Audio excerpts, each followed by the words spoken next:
Racing isn't easy, but experiencing it is. iRacing puts you in the driver's seat with the industry's leading sim racing game. Drive on laser scan replicas of the greatest racing circuits from around the world. Go head-to-head against other drivers chosen by skill-based matchmaking to ensure competitive racing at every level. Compete across all your favorite series. In officially licensed cars, engineered to deliver the most accurate driving experience possible.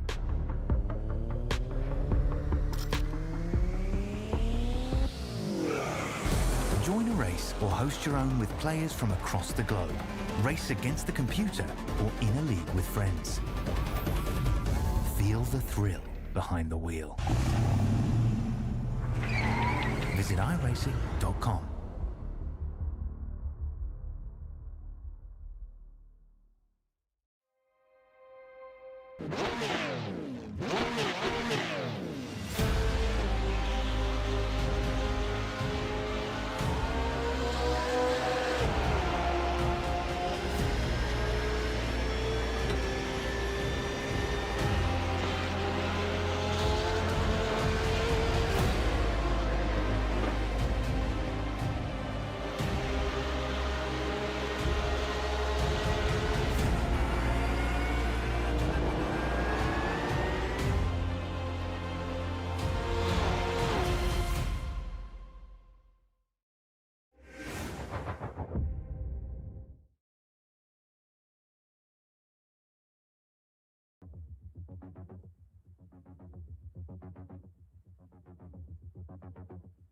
Welcome one, welcome all to SimSpeed TV. It is time for the V8SCOPS support series, the 10th event of the season, of course, at the Autodromo Internazionale Enzo e Dino Ferrari. Been looking forward to this one, getting back on the wagon. It's going to be a fun night of racing here this Friday night. We have got the Flat 4s and the Flat 6s on the support ticket for tonight. And to bring it to you all live on YouTube, Facebook, and Kick is myself, Reese Gardner, Dan Yeaman, alongside me in the comms box and handling production behind the scenes.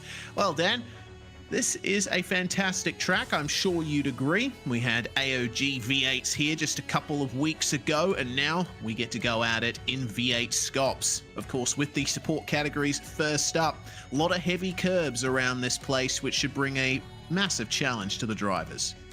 It should, Reese, yeah, and thanks for that introduction. And absolutely, I mean, talking to drivers even just last night with our coverage of the V8 Veteran Series, they're coming here next Thursday night for their longest race of their current season, and yeah, they're looking forward to that in the current supercars.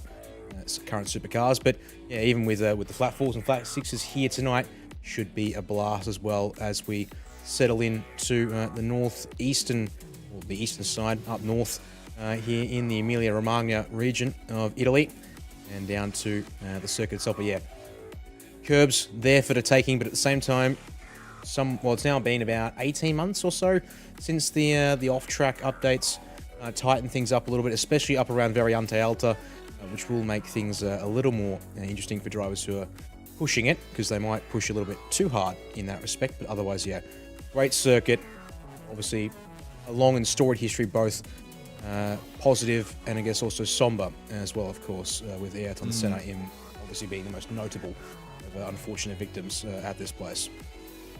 Yeah, well, of course, we can't forget about Roland Ratzenberger either. The corners that Senna and Ratzenberger crashed at Tamburello and what is now the Villeneuve chicane on the run-up to Tosa. There were many changes that were introduced on this circuit after the events of 1994. And there's been a couple more changes to the track since. A new pit complex opening in 2008 and Variante Alta being reprofiled slightly. Used to be a bit more of a right-left flick, and now it's more of a proper chicane. But the changes that have been made to this circuit have turned it into a track with a long straight and a twisty middle section. What really defines this circuit, though, Dan, is those curbs, as I said. Very rough curbs in Tamburello and Villeneuve, and a couple of places besides, particularly at Variante Alta. I think the Flat 4s, which are first up on the roster tonight, are going to struggle a bit with that. They certainly could, yeah. Especially these cars, momentum is key. You want to vault over the curbs as much as you can, but that could certainly bring you into peril. And when you then have to serve a slowdown, that's going to be doubly worse in a car that is so heavily built on momentum.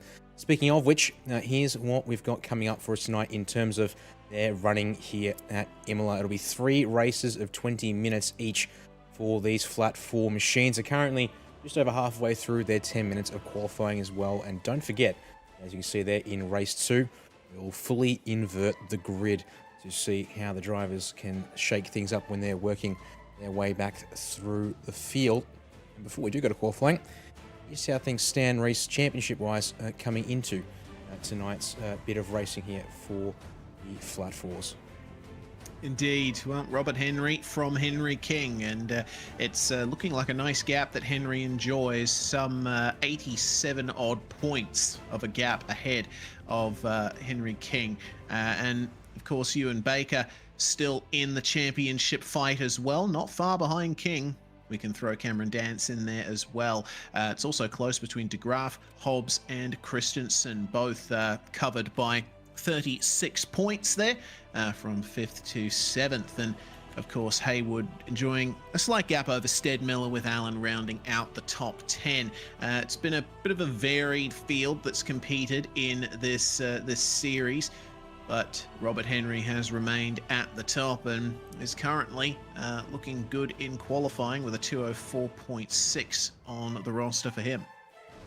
Yeah, and indeed, we'll bring you that coverage from the circuit now as we get to the closing stages of qualifying here. So, I was doing their best with the foot in. Now, apologies, because for some reason, as you can see here, I can confirm we are in qualifying, not the race session, but for the life of me, for some reason, Overlays tonight have decided to be funny buggers on me at the moment. Put that it does say race 1, which doesn't quite add up, but yes, indeed, there are your qualifying times. Unfortunately, field is modest, receiving for the flat 4s.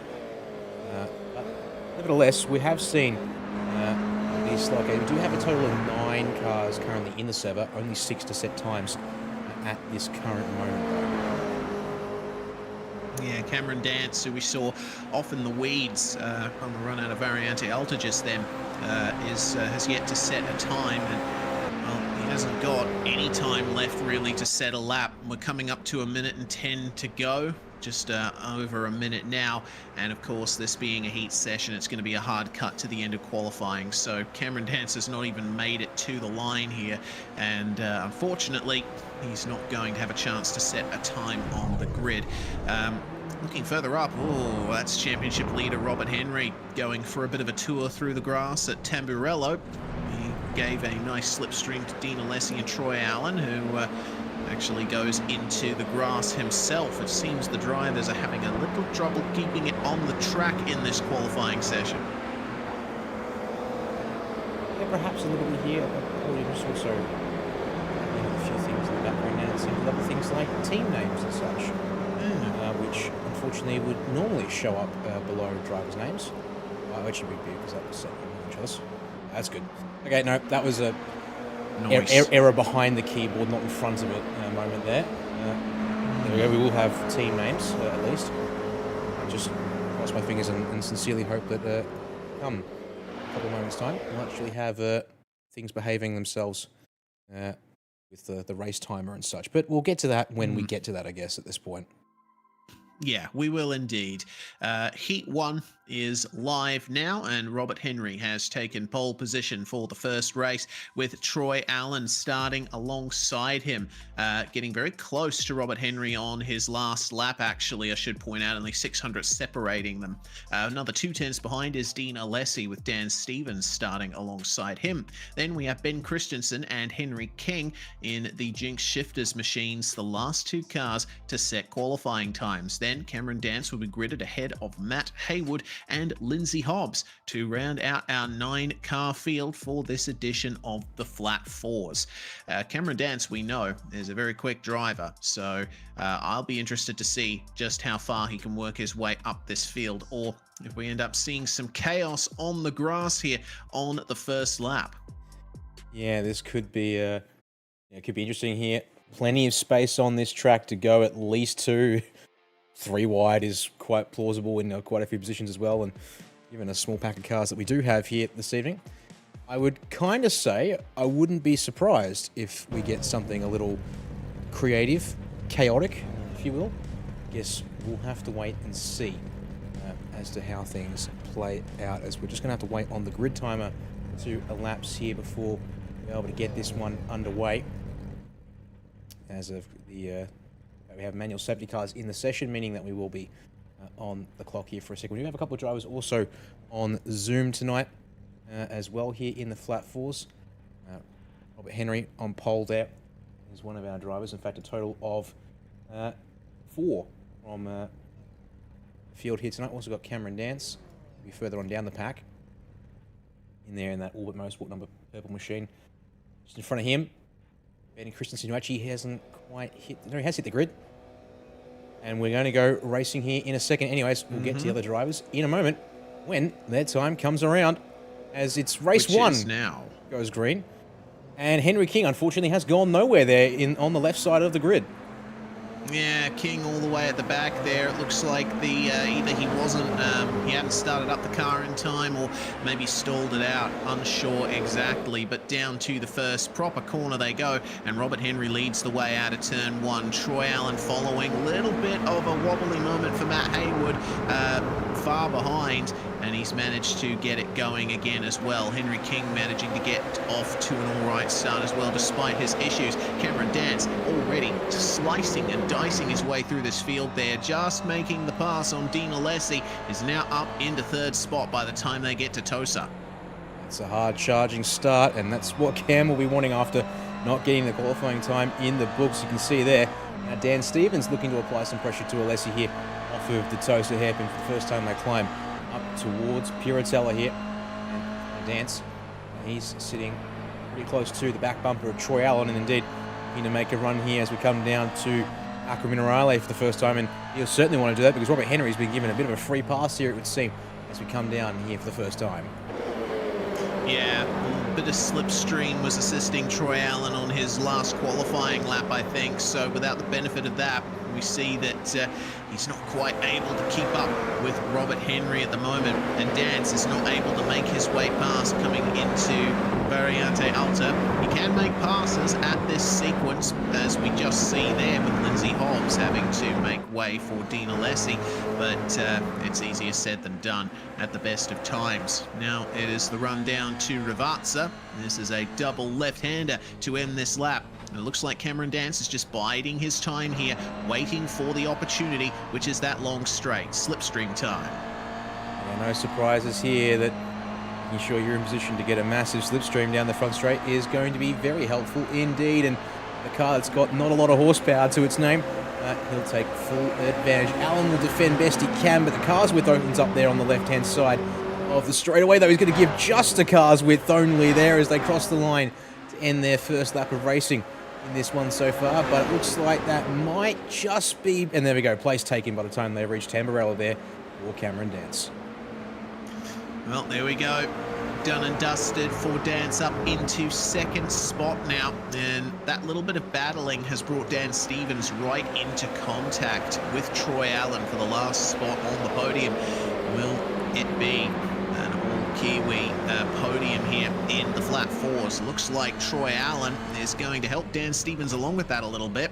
Slightly wide on the way out of Villeneuve, and a poor exit from that corner, but the opportunity does not open for Dan in the number 3. And if we look behind, we will also see that Ben Christensen is starting to make up some ground on this fight as well. So it's looking like some nice battling going on here over the first couple of laps. And we also see there's plenty of battling all throughout this field. So hopefully that it continues. This is a 20-minute race, so we should be able to get 10 laps in here. Oh, looks like Dean Alessi has run wide coming out of Aqua Minerale, and that has let Henry King by. I gotta say, for stalling on the grid, it's been an all-right run for Henry King so far. Getting back into the thick of it there, and already actually at the head of this second pack of cars. They are 4 seconds off of Ben Christensen and 8.5 off of Robert Henry in the race lead. But yeah, indeed, went from basically going plumb last to definitely not that as a Alessi. Slow down, I would suspect there, unfortunately, off of the very Alta chicane as he drops into the back of the train. Have a chance now to make his way forward. And as you said, Ben Christensen starting to make his way into the battle here for what is somewhat of a train for second. And apparently we have an open invitation race to also grab Ben at any point during the races tonight, but I think we might give him a favour and just have a chat with him perhaps either before or between the races, rather than interrupt his flow here. See, he wants to size things up. It will be a potential for third as Dance looks to be checking away, but yeah, up and over the curbs and oh, big wobble on the stick here. Hang on to it, Ben! Oh, there we go. Well done. That was my reaction too. I don't think he can quite believe how he held on to that. Just a bit too much of the anti-cut curb and the car just got all crossed up on him. That was incredible car control. It was indeed. You know what? We can catch that from the outboard shot. Yeah, we can. So lots of curb there over the top, and then yep, just gets the grass on the left rear corner, and then wiggle, wobble, and then back to the left it went. Trying to not use too much of the brakes, I think, to not kill the momentum, but it worked out just right there for Christensen, and he's able to carry on nicely. Yeah, nicely done there from the number 9 as we keep an eye on this battle still with Christensen now falling to the clutches of Henry King. Battle for P5 at the moment. Don't forget, the entire field will be inverted for the second race. So these guys smack dab in the middle of a 9-car field. They will be fighting for what is effectively P4 and P5 on the grid in race 2. Battling for 5th and 6th at the moment. And the fight behind is looking nice as well. Matt Haywood and Lindsay Hobbs here still trying to sort themselves out over P7. Hobbs is looking very crossed up coming through Ravazza. He's pushing that thing very hard. He was one of the drivers who didn't set a qualifying time, so potentially he might not have got as much practice in for this as he wanted. It potentially suggests the case, yeah, unfortunately for him. We'll see here what he can do. Also got Dean Alessi, who's been able to hang on to the back bumper of Hobbs in this process, on board with the 034 now. So work in, as you see, that's Christensen and Henry going at it pretty fiercely down towards Tamburello there on that occasion. And Henry was up the Henry King up the inside on that occasion, but Christensen able to hang it on around the outside, buys some time and brings Haywood into the equation. We might quickly have ourselves a 5-car fight for this back half of the field. Yeah, looks like Christensen's the cork in the proverbial bottle here as King then goes for the dive at Tosa. Room is given by the Henry James Racing stablemates that this has well and truly brought Matt Haywood into the fold in the battle for P5. And King was not able to get the move done here. This is another view here from Ben Christensen. And side by side through Piratella. You don't often see that, but these 86s are really working it out here. Haywood taking advantage of Henry King not being able to get the move done and having the loss of momentum on the run up to Piratella, and ends up getting the position from there up to P6 now, but that's resulted in a nice chain of cars behind King, Hobbs and Alessi hanging onto the back of this. Amazingly, we've still got all 9 cars racing here as Christensen goes deep into Variante Alta, and that's going to give a big run to them here. Christensen also having some technical issues, it seems. He's going to have to give room here to Matt Haywood, who's been on a real charge this lap. Down into Ravazza they come, downhill braking zone, easy to overshoot. Looks like the Simblax car has managed to get the move done, but I think it might be time for a draft train here, Dan. They are all together coming onto the front stretch. Indeed. Who can capitalise the most is the question. We'll go on board with Henry King. Third in line, feels like he's in a good position here to take plenty of edge. Now, he will just push Christensen by. No big shockers there, I would suggest as well, because of course, together with teammates, pretty handy, that's for certain, as they will go by down towards Tamburello, and then Henry King will look to the inside of Christensen as well, Reese, but can't find enough space there, so has to bail out and loses that run on Haywood. Checks up Hobbs and Alessi behind him as well. Well, there was some good car control and awareness from all the drivers involved there to not have that result in a crash, but see how they go into Villeneuve. Fast entry to this chicane, and it looks like Haywood's run deep and into the gravel. That gives the advantage to King, also to Alessi and Hobbs, who both managed to find their way past him into Tosa. Hobbs, though, might not be able... Actually, no, sorry, Alessi might not be able to get it done, though. Slightly better exit at the back of the train. Haywood, I think, might have to fall in behind unless he decides to go for the move at Piratella, which he does not. Falls into line, and away they go back down the hill to Acqua Minerale. It's still Christensen and King at the front of this train, and I'm amazed that that's the case considering all the racing we've seen so far. It has been fast and furious, it seems. Just kind of almost funny in a sense with these cars, because yeah, they don't obviously have a sheer outright pace, but again, the pack racing they can create here certainly makes for an impressive spectacle. The same as they file in once again through Variante Alta there. We'll have to check in with this bunch later, I think, Reese, because it's been quietly happening up the front. It looks like Cameron Dance has been deciding to put the hammer down. And is ranging on in towards your race leader as Hobbs and King will exchange places, meanwhile down at Rivart. So we'll check in with that there. Still exciting there. So we've got this going on while this is starting to brew up towards the front of the field here. Just half a second as they come up towards Tamburello, but we'll have to check in with it later as Henry King's losing more spots on this front straightaway. It looks like he's going to fall all the way back to the train as Haywood pulls out from behind Alessi and decides to have a run at 7th spot. Into Tamburello they come. And it looks like Alessi's going to give him it coming into the braking zone, but as Haywood overshot it, he manages to maintain momentum. But King now sees an opportunity because both cars have just been compromised slightly by that little pass. No run this time into the Villeneuve chicane, though. Could come on the exit, maybe, as Haywood a little wide. I think that's just checked him, well, has checked him, that's for certain, but also checks Alessi a tiny bit. King, though, Haywood gets to the inside, will instead opt for the wider entry. A little wiggle there on exit, though, just going to hurt his run.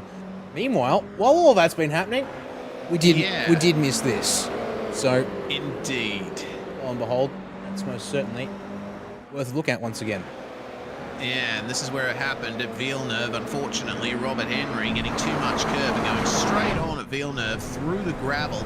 Cameron Dance just staying on the track and going, all right, I'm just going to follow my line and take the race lead as Henry re-enters the track. So, well, considering what we saw of Cameron Dance in qualifying, it's a pleasant surprise to see how competitive he is in the race, but it's certainly not over. Here comes Henry on the run down to Ravazza. He's trying to keep Cameron Dance honest here. It was a mistake that put him behind, and he's going to try to minimize the mistakes from here on out. At the moment, though, does seem like Dance is the faster of the two. Cam's been able to do 2:03s over the course of this race, twice on laps 3 and 4. Other than that, he's been doing very low 2:04s. The fastest that Robert Henry has been able to do is a 2:04.0. And other than that, he's been running 2:04.3s and 4s.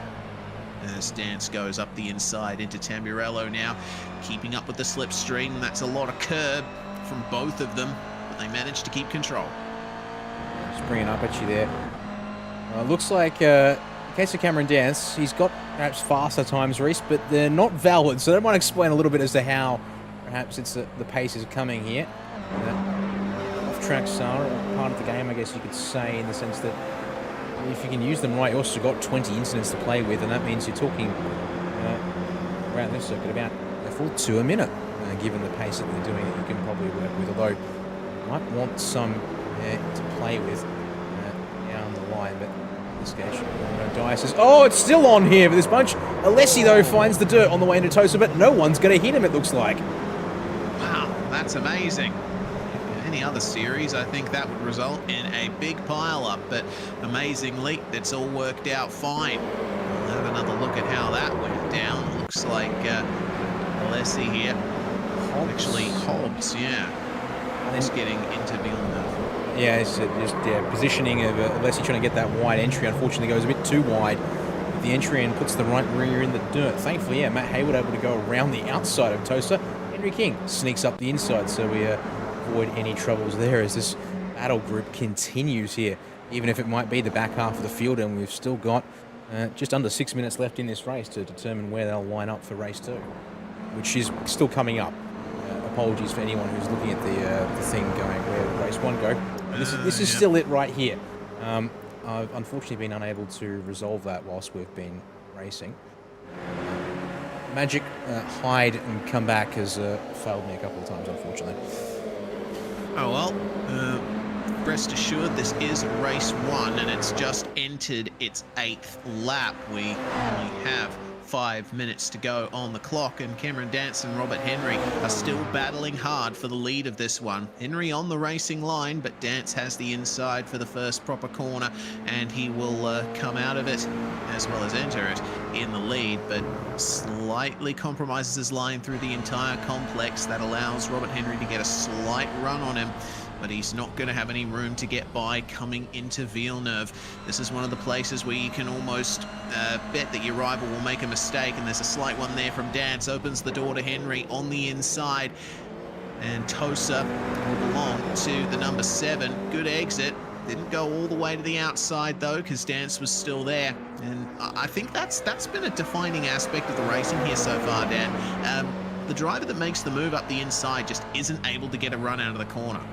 Yeah, I mean, such a critical thing in these cars. I mean, you see on the timing tower that Henry King, Matt Hayward, they're trading paint down at presumably it will indeed be Tosa. That group now is down to 3 cars, I think. No, it should still be everyone. As Christensen and Hobbs are switching places. It's just like trying to keep tabs on where everyone's at and how they're going to actually check in with them quickly, because this is still going and it's still a 5-car pack.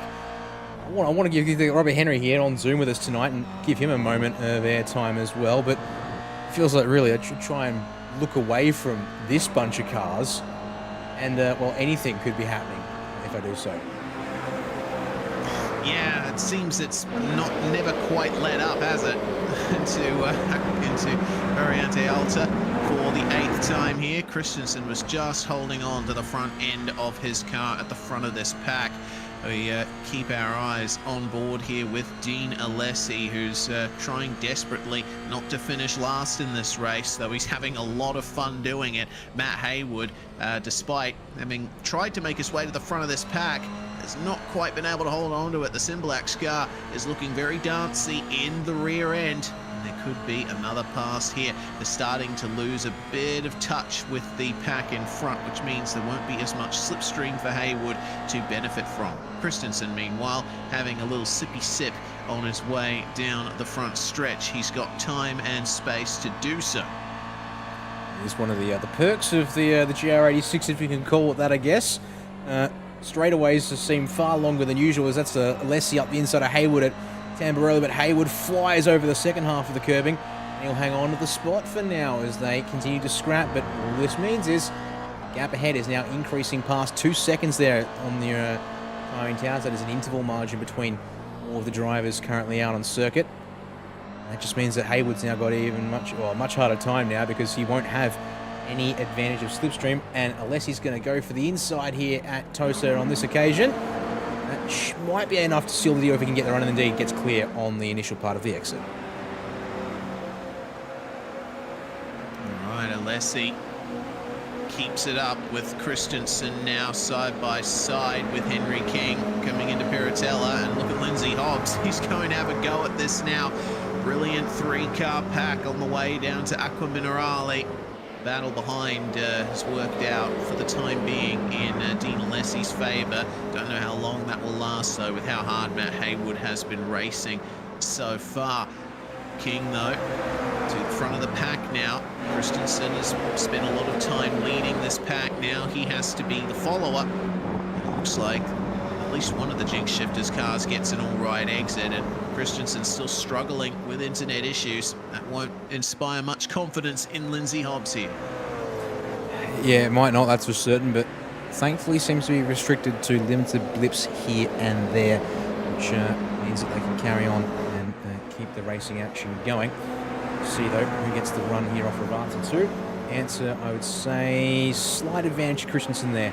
Though he has got himself almost half a second he's going to find to slowly catch in as, again, Dance and Henry going out this time. It looks like there's a bit of paint swapping going on between these two as they've come through. And based on the way the clock is at, they will have received the white flag on this one here. So we are down to our final lap in race number 1.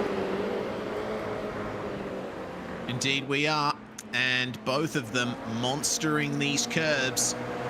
Henry now defensive versus Cameron Dance, who's a bit later on the brakes, has to give it a couple of stabs at the steering to get through Tosa. Uses all of the AstroTurf on the exit of the corner to try and maintain some momentum here on the run to Piratella.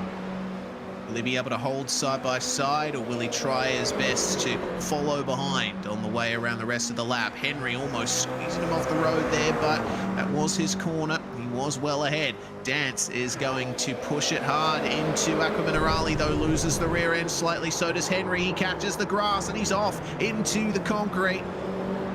Runoff, I should point out.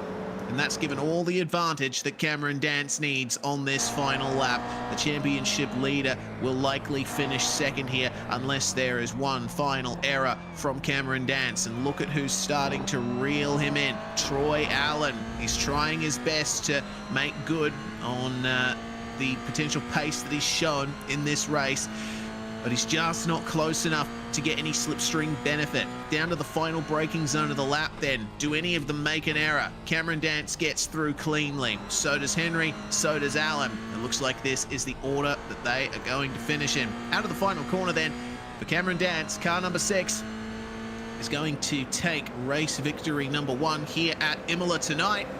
And a brilliant drive, brilliant battle between the top 2 at the front. Indeed, that's the kind of stuff we like to see as they come across the line. Dan Stevens will be home for a quiet in race 1, at least 4th place. Christensen leading the pack across the line. Lindsay Hobbs is the nearest challenger. So Henry King fading there towards the end. Last couple of drivers over the line in the background, a shot to round things out for this race.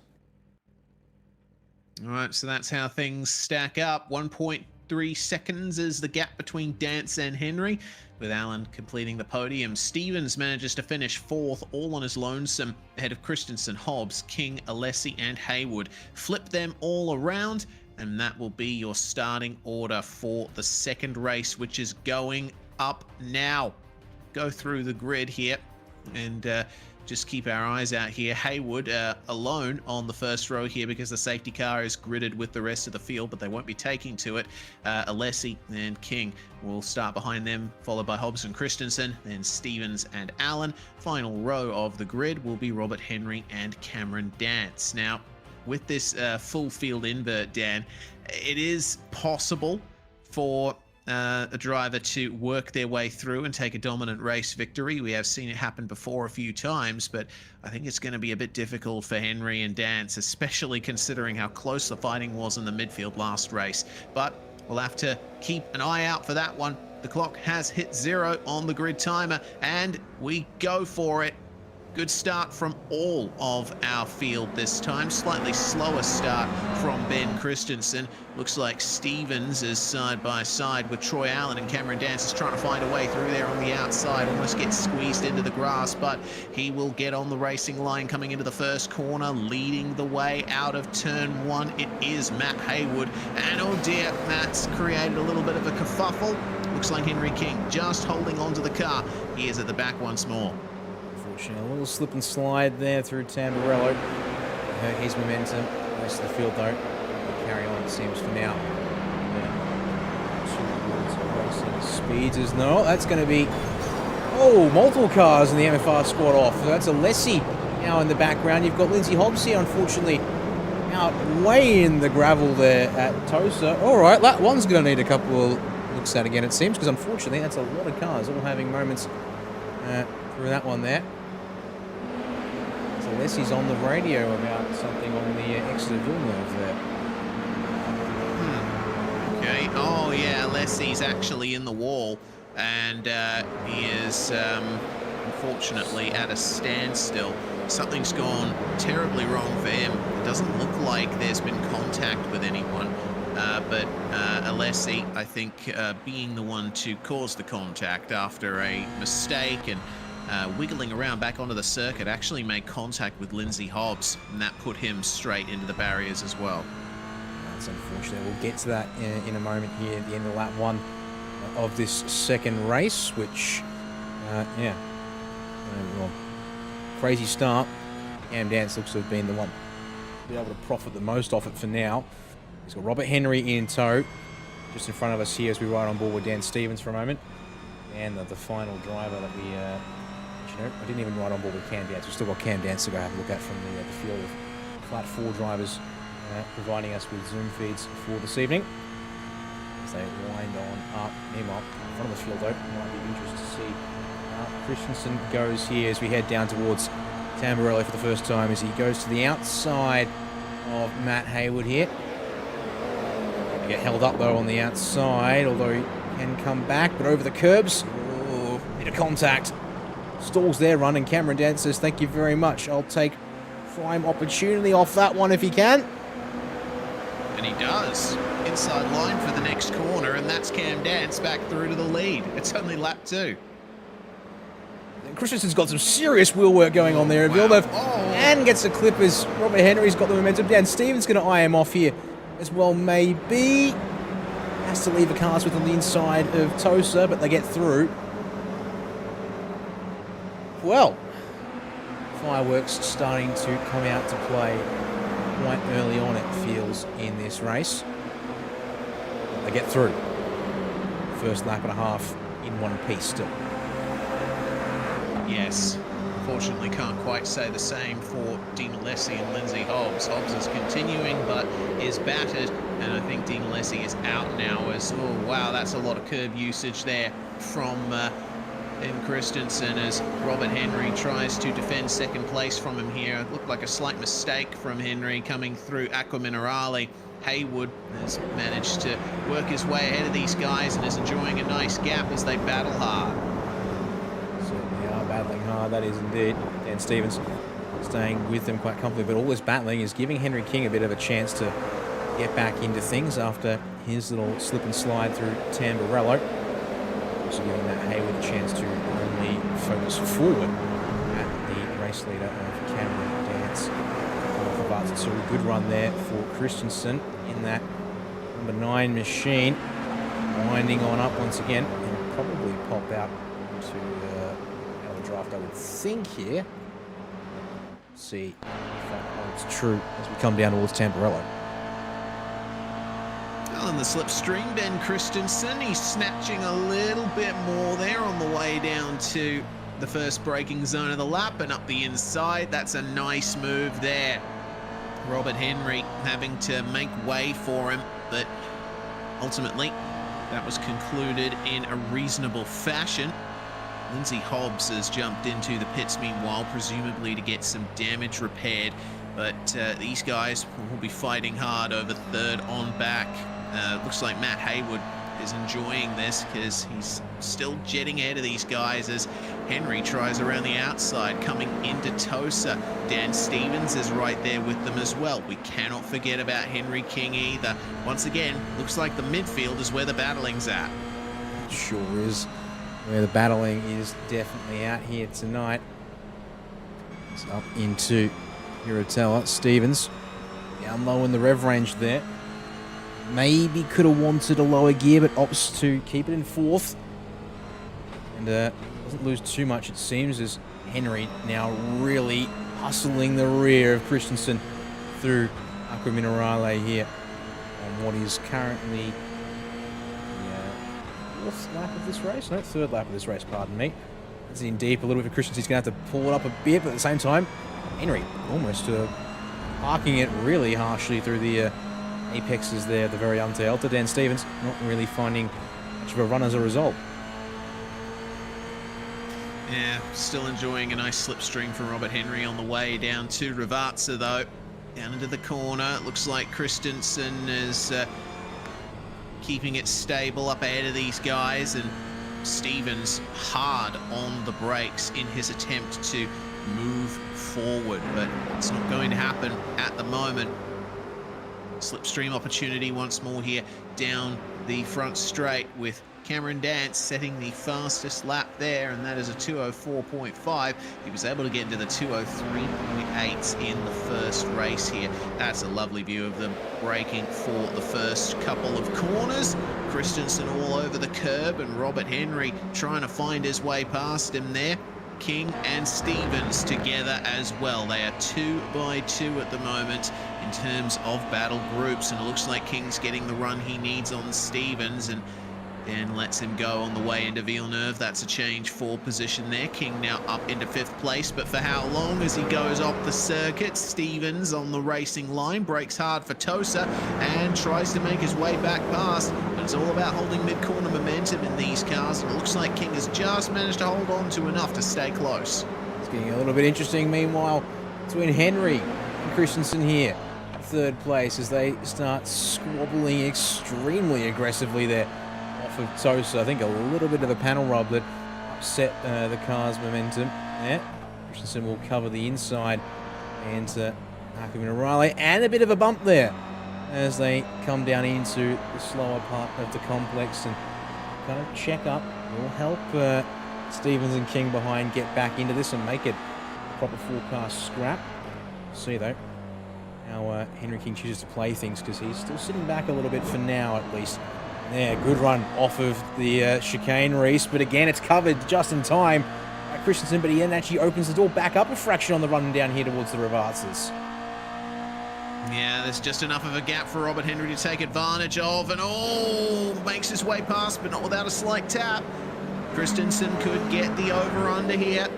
Yeah, he's going to force the issue on the way into Rivazza 2. Henry with a better exit round the outside. They will have no slipstream benefit from each other though. And have a look at King and Stevens behind. They are going to really help each other out here. Slight bump draft. A little bit of a gap between them. You still get a bump draft effect.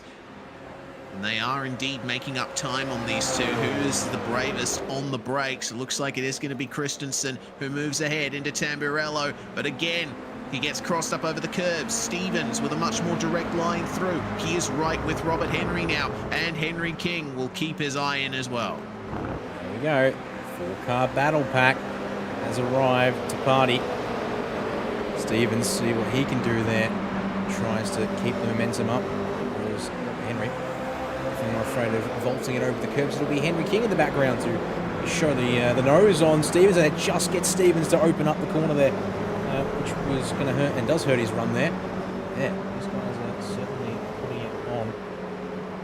Robert Henry's face, Reese, is one of looks to be great stoicism, because not seen a lot of emotion there on Robert Henry. He's content to give nothing away, it seems, by video feed at least for now.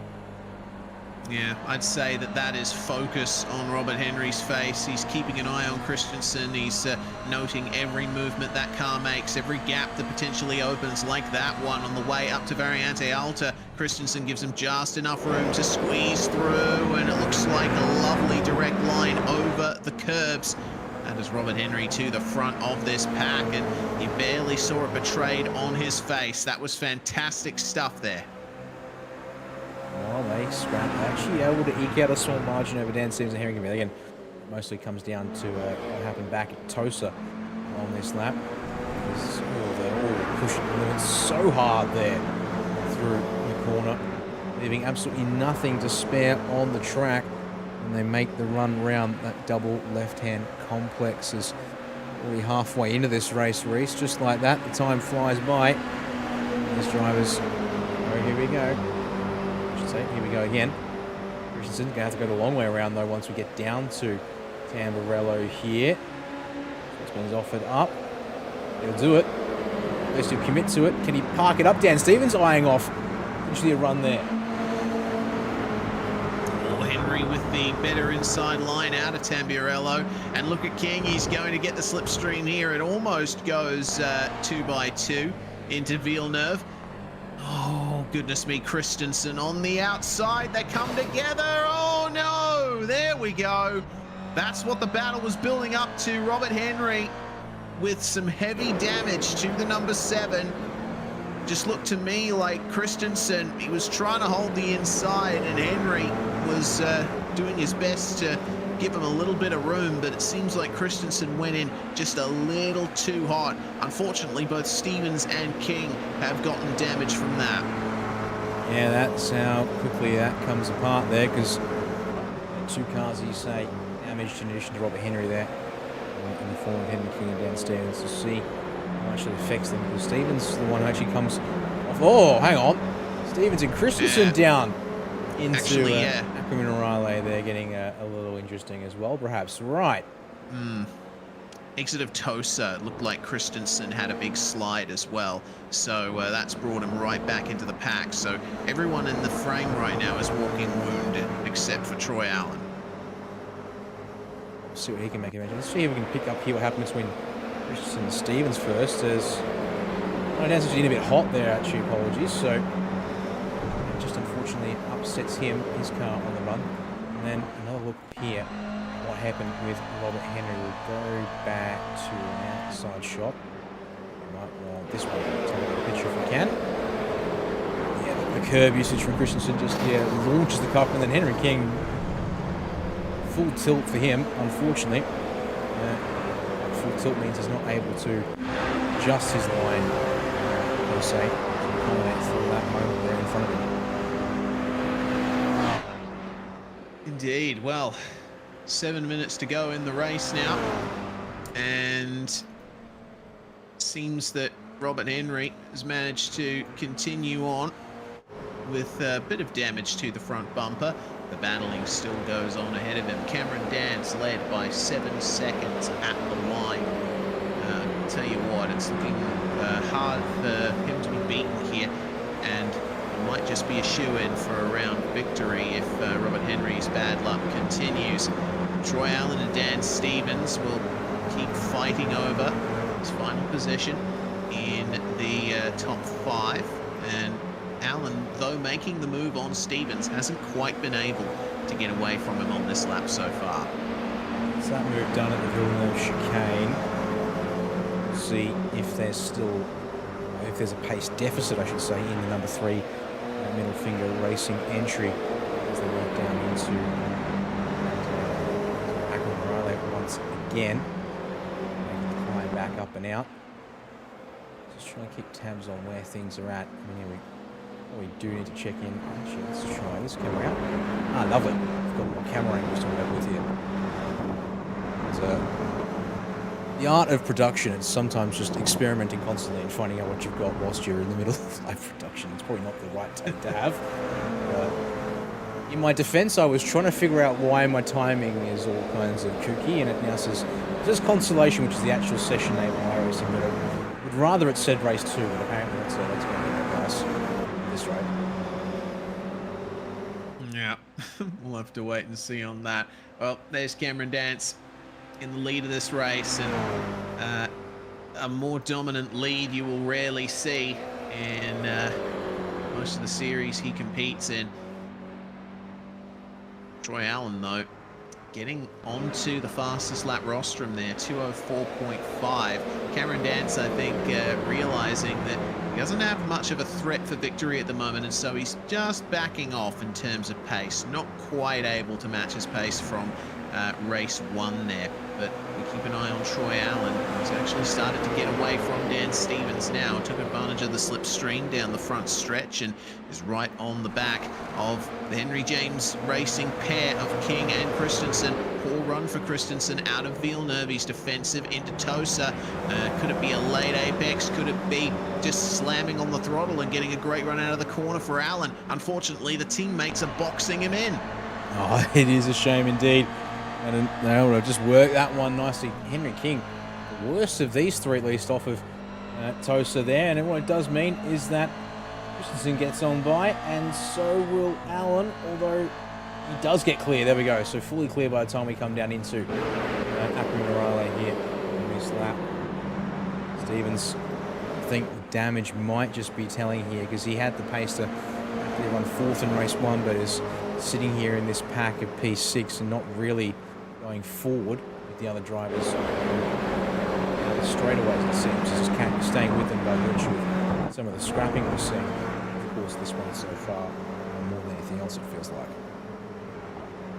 Well, that's a thing that happens in just about any form of racing. Drivers battle, they slow each other up, and another member joins the party. It's no different in the 86s to, say, your Formula One, or of course your Australian touring car racing that we're going to be seeing on Sunday evening. Don't forget you can tune in for that right here on SimSpeed TV as well for V8SCOPS proper, and we still have another category to come tonight.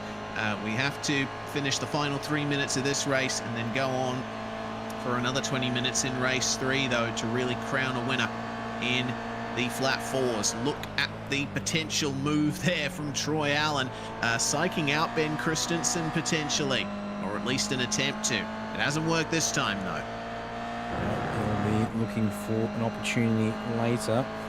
I suspect it'll probably just be the start-finish line next time around, which will come down to that exit off Rivata once again, but certainly willing to throw it in here through the Villeneuve chicane. Reason gets that car full wheel, sliding itself on exit, which really hurts his run up to Tosa, but had just enough of a margin to afford it, it seems, compared to Henry King in behind. All right. Who's going to get the best run here? Coming into Piratella.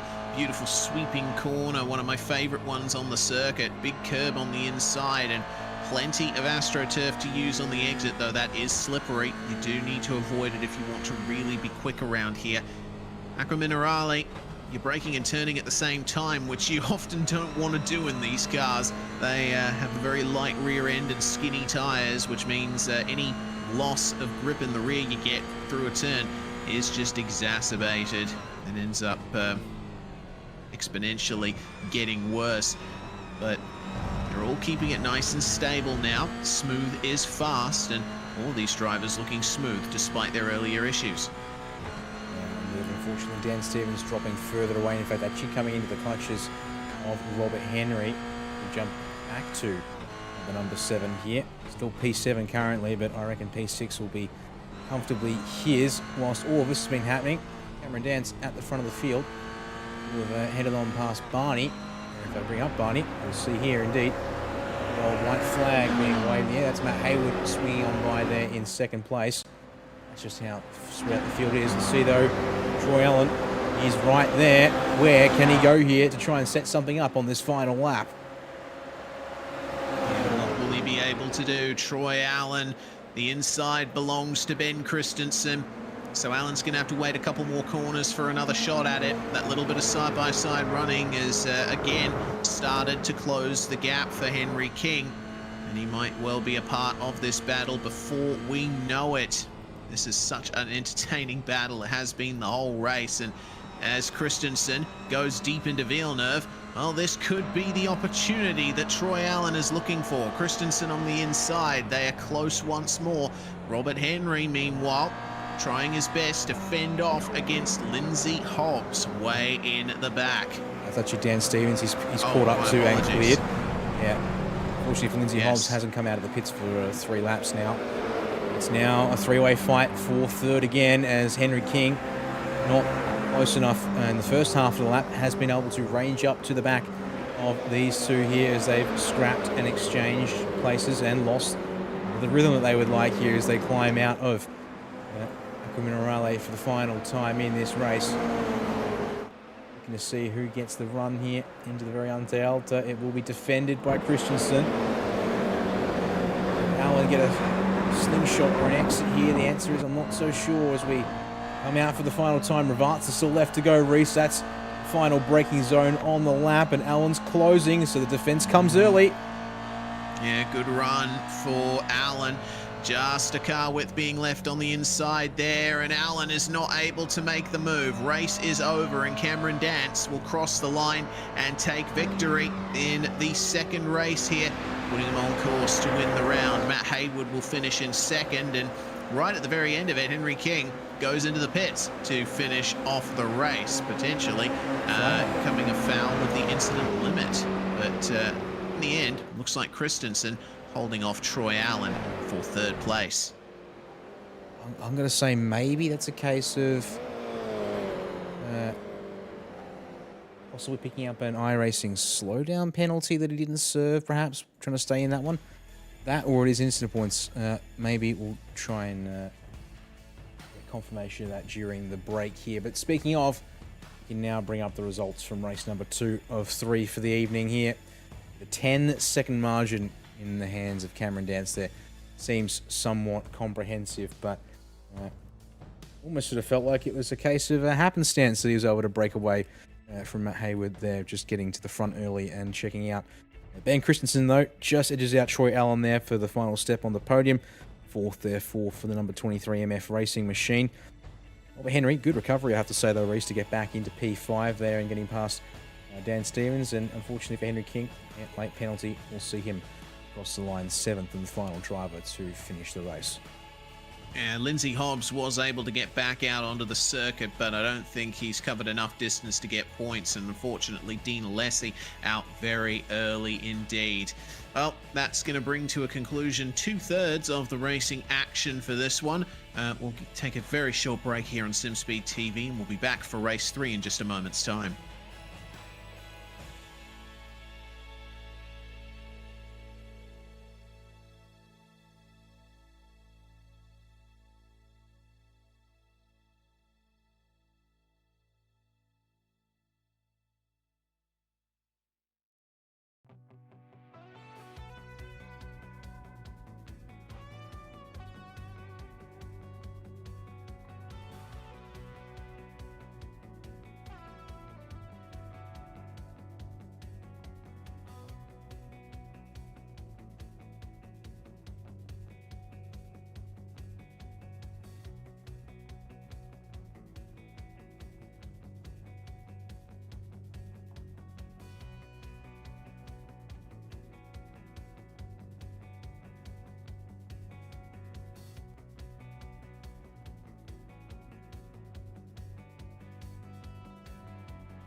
You're watching SimSpeed TV.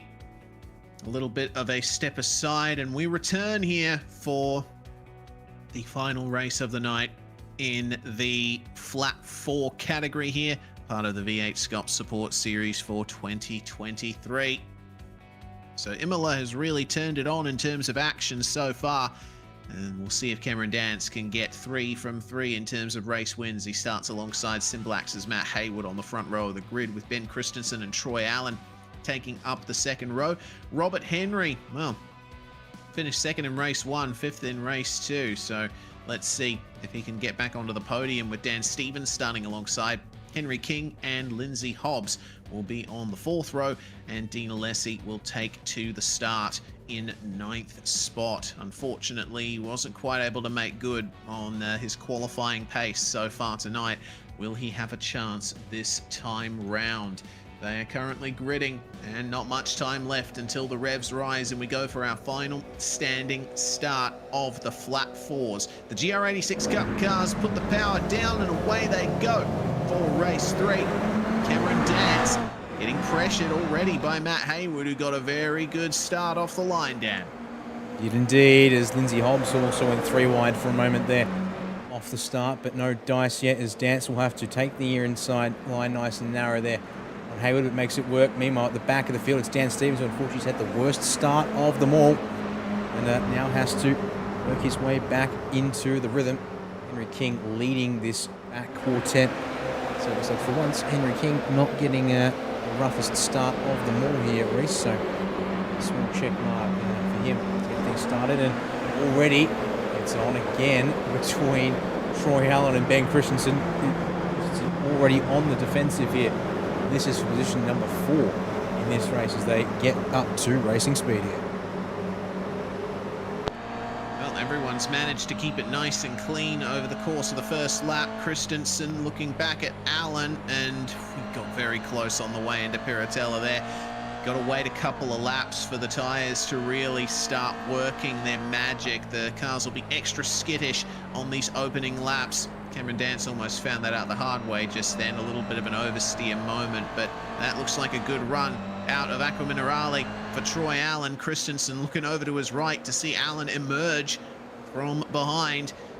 And the hard braking zone into Variante Alta. Looks like the MF Racing driver has managed to take the position there up into third spot. Troy Allen looking very good here for a super consistent result. Might be on for second in the round if Cameron Dance continues on his charge and wins this race too. Christensen almost getting into the back of Allen once again, coming into Rivazza, but that is lap 1 complete. We haven't had a crash yet. Awesome to see. Touch wood, know what it feels like there. Indeed, so far, so good for all the drivers here.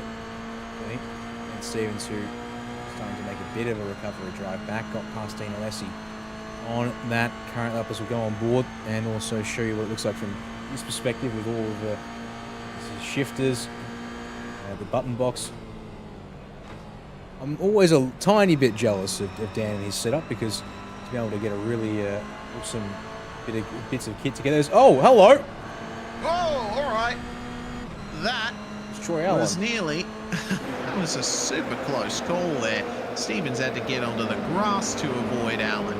And it looks like Troy actually going very deep in Tamburello.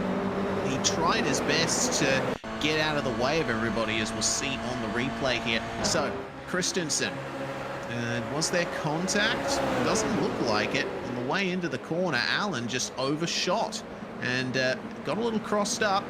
But wait till you get out of the tiny tap there. But out of the left-hander here, Allen gets back onto the racing line and tries to move out of everyone's way. Stevens, though, already was going to the inside. It was close, but thankfully, only a close call is what it will be. Is has done always. Oh, Christensen is off in the gravel.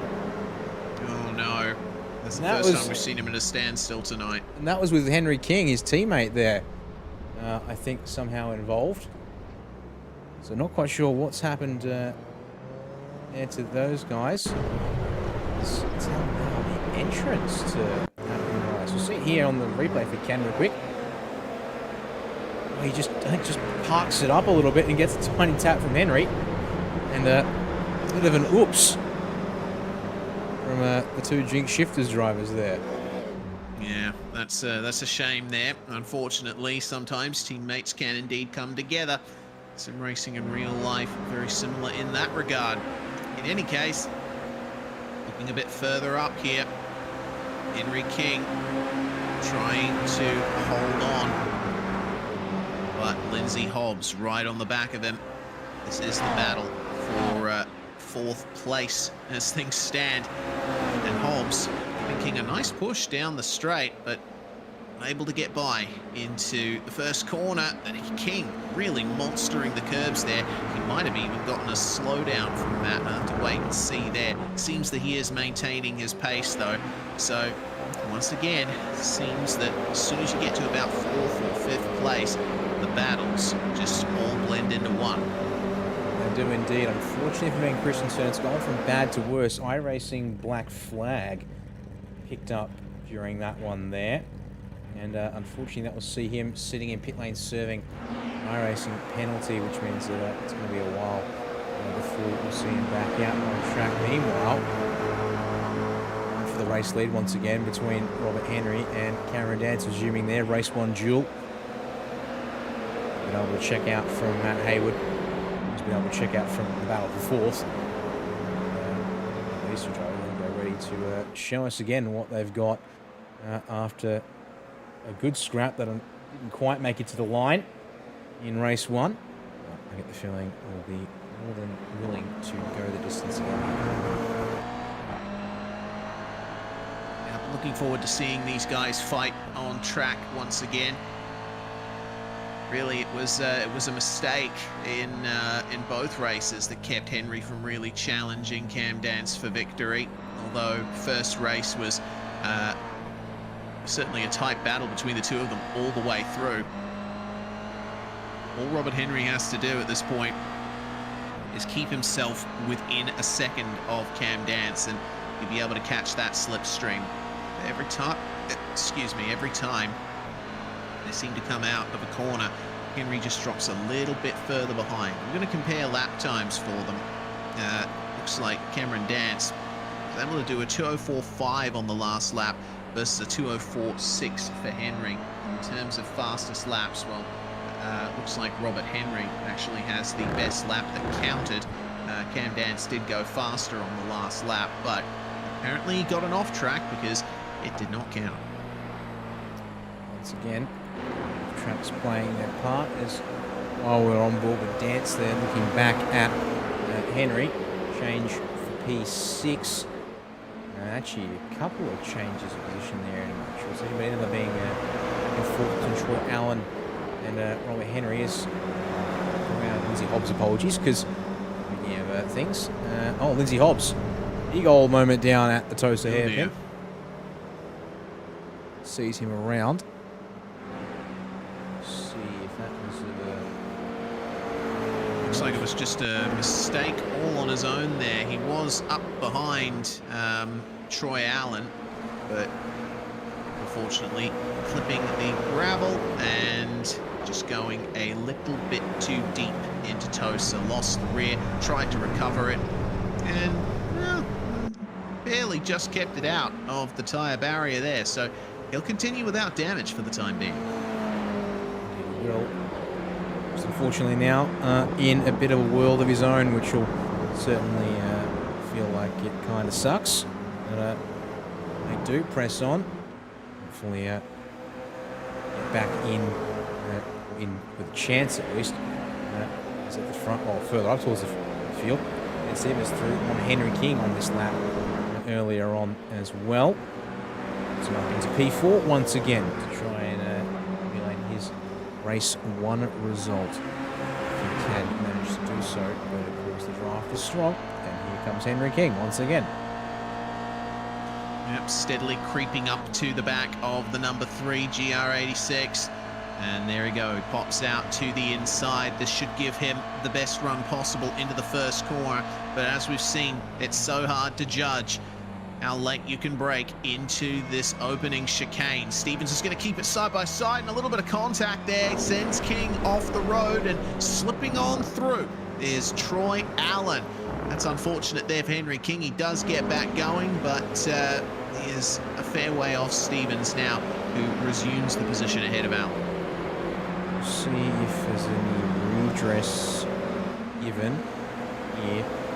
As Allen then able to get up the inside. Tosa. Stevens holds it out a little high there. You see three MFR cars in this race. Just looking there at some of Dan Stevens' hand gestures and such there. Well, it looks like he's back into racing rhythm as he comes through Puritella. So might not take any further action at this time. Yeah, just yields, allows Dina Lessie by, and now King will try and hold on. Potentially get another couple of positions out of this before the race is done. The battle at the front is still going on hard between Dance and Henry. They're fighting each other very closely, but we're keeping our eyes once again on this midfield battle. 4th, all the way back through to 7th if you include Lindsay Hobbs in this as well. Unfortunately, it seems that there's some issues with them really making a move on to Matt Haywood, because Haywood is enjoying a lovely gap in 3rd spot. He's not on anyone's radar at the moment as Henry now goes for the move on Cameron Dance into the first corner, but there's contact and Henry is sent sliding. Neither of them would have wanted that. There was a fun battle between those two up to this point, but Henry will keep it going. What does Cameron Dance do from here? Looks like he's, for a moment, it looked like he was maintaining speed to try and let him go, but it seems that the gap is just too great, and Dance is recommitted He doesn't want to lose the lead to Matt Haywood, though. Depending on how penalties go, resulting in that maneuver, he might just lose it anyway. Slightly different angle of that one there for you folks as they came on in. Actually, might want to go on board real quick. Forgetting time. Yep, on board here. You can just see from that angle there, Reese, even though it was probably a little late to catch it, did look like there was Robert Henry. I might just jump back one more time. You can see here a little bit of overlap, and he just comes across. Yeah, moves across, yeah. Cam Dance following the white line as it cuts back slightly there on the entry to Tamburello chicane. Yeah, all right. I wouldn't pin any blame on Dance for that. He has done, though, is back off or lost a lot of momentum on this particular lap to the point where Matt Haywood's now got half a chance to have a look in here at the race lead. 8 minutes to try and find something, so it'll be 4 laps to the line here. Machinist can Dance break away through the corners to nullify slipstream edge, or has he maybe picked up a little something or heard him even further on the straights? I'm not quite sure just yet. Yeah, well, Haywood now piling the pressure on Dance here. He's in slipstream range. Dance is also overshot Ravazza 1 a little bit. Manages to gather it back up for Ravazza 2 and get a lovely exit onto the front stretch, but Haywood will keep himself in the slipstream. This is a lovely shot here, just showing how powerful the slipstream is in these cars. It's very subtle, but you can see that he's slowly catching up to Cam Dance. There we go, lap time comparison between the two of them. Dance, of course, having to slow up, but Haywood right in the midst of the battle for victory here. 7 minutes to go in this race. This will be one to keep our eyes on over the course of this, the remaining part of this race. We also have plenty more action going on behind, as Alessi and Stevens are nose to tail at this point. Henry King has not made inroads yet on these two, so it might just come down to these guys fighting over 5th. A little wide for Alessi, though, at the Villeneuve chicane.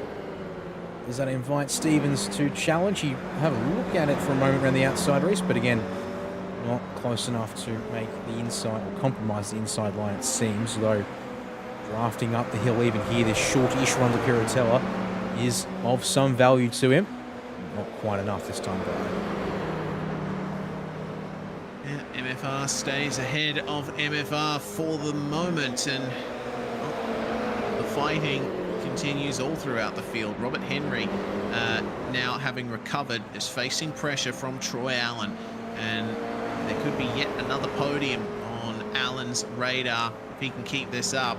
It's just been unfortunate for Robert Henry. He's clearly been the quickest driver, at least in terms of one-lap pace in qualifying, and he's been able to challenge Cameron Dance a lot in the races, but so far, the night just hasn't worked out for him like he wanted to. No, it doesn't seem to be the case, as the zoom feed of Robert Henry ahead. See, again, no sign of significant emotion there for Henry. Rear wing shot with Troy Allen as they line around Ravazza's 1 and 2. See here the gap just over 0.6 of a second. Will probably come down to about 5.5, maybe 5. Once they hit the brakes for Tamburello, but still plenty of margin in favour of Henry at this particular moment. And behind, Alessi and Stevens exchanging spots. Pardon me, not exchanging spots, but momentarily almost switch spots, but they stay where they were for the time being at least. They do, and they should have 2 laps to go by the end of this lap, considering how things have gone in the previous 2 races before this, which means that Haywood is running out of chances to try and get past Cam Dance.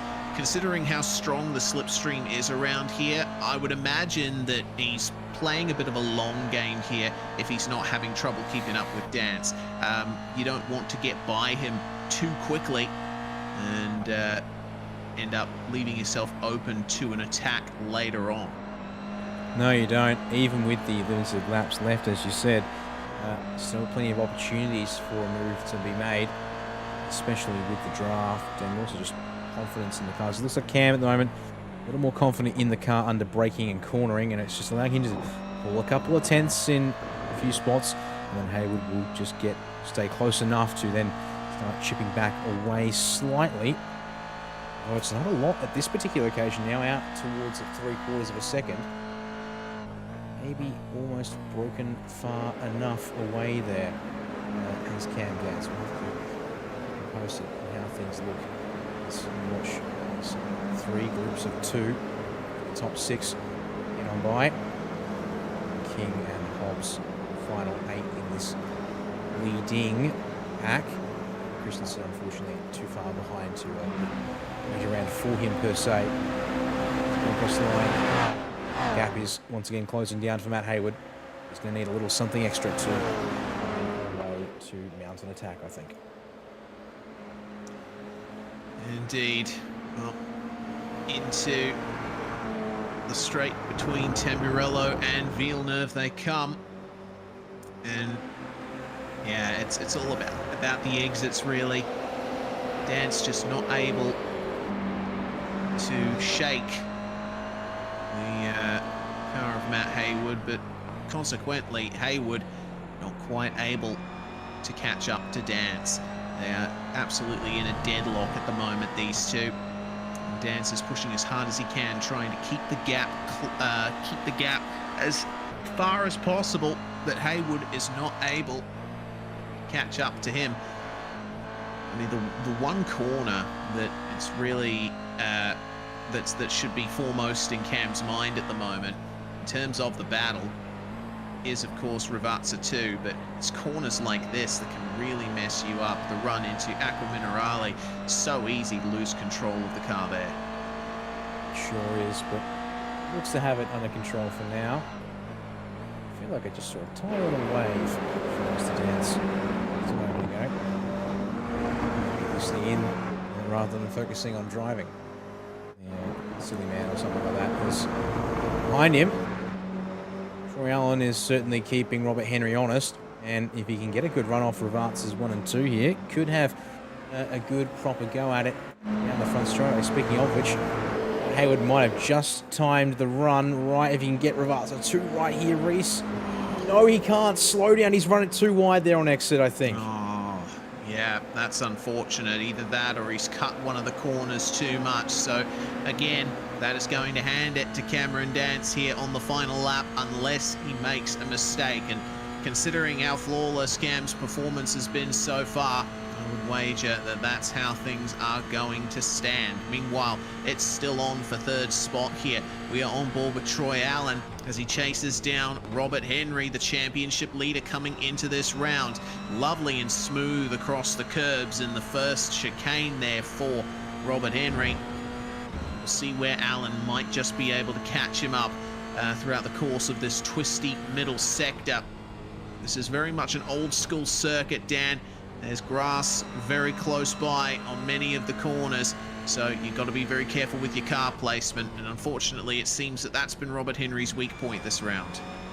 In a couple of moments, yeah, it does seem to be the case, although opening half of the lap here has looked strong enough to be able to withstand any attempt of a challenge from Troy Allen. It was down close towards 2/10 when they got to the Ravazza, so maybe see here Curatella leans on the car a bit as, unfortunately, bad news for Dan Stevens. He's picked up an iRacing black flag for the incident limit in behind, so P6 will not be where he finishes this race. Unfortunately, everyone else behind him has got points to potentially play with here. We'll see them come up to Ariane Delta for the final time. Stay here with Troy Allen.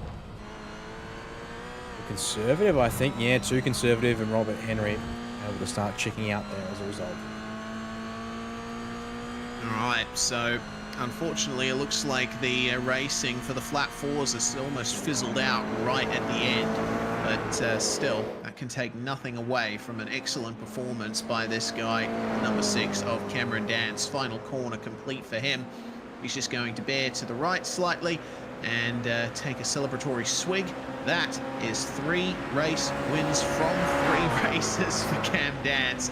He is your round winner for the flat fours here at Imola. Matt Haywood getting second spot for the second time tonight. Robert Henry gets back on the podium after missing out on it in race 2. And Troy Allen gets another 4th place on the board. Dean Alessi is going to get back into the top 5 after not making it to the finish of the second race. And Henry King getting into 6th spot. Lindsay Hobbs and Daniel Stevens, along with Ben Christensen, will round out our field here, and it looks like all cars will make it to the finish here, which is fantastic to see.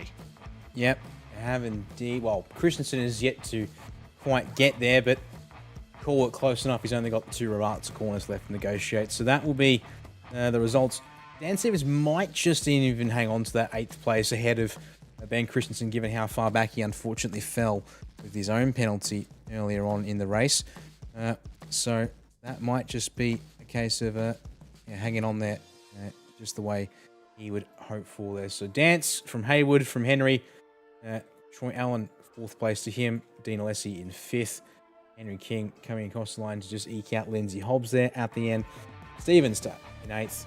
Christensen 9th to round out the field. And indeed, can confirm, let's see if I do this here. You can see, there we go, updated results now. Christensen across the line, and the penalty applied to Dan Stevens does keep him in that 8th position race. All right, well, that's going to conclude running from tonight's flat fours here at Imola, but the night is certainly not over. We're going to have a quick chat to Matt Haywood before we jump onto our break. Welcome to the commentary box, Matt, and congratulations on the double podium here tonight. Didn't quite work out for you in race 1, but races 2 and 3 certainly went your way. Some entertaining battling out there.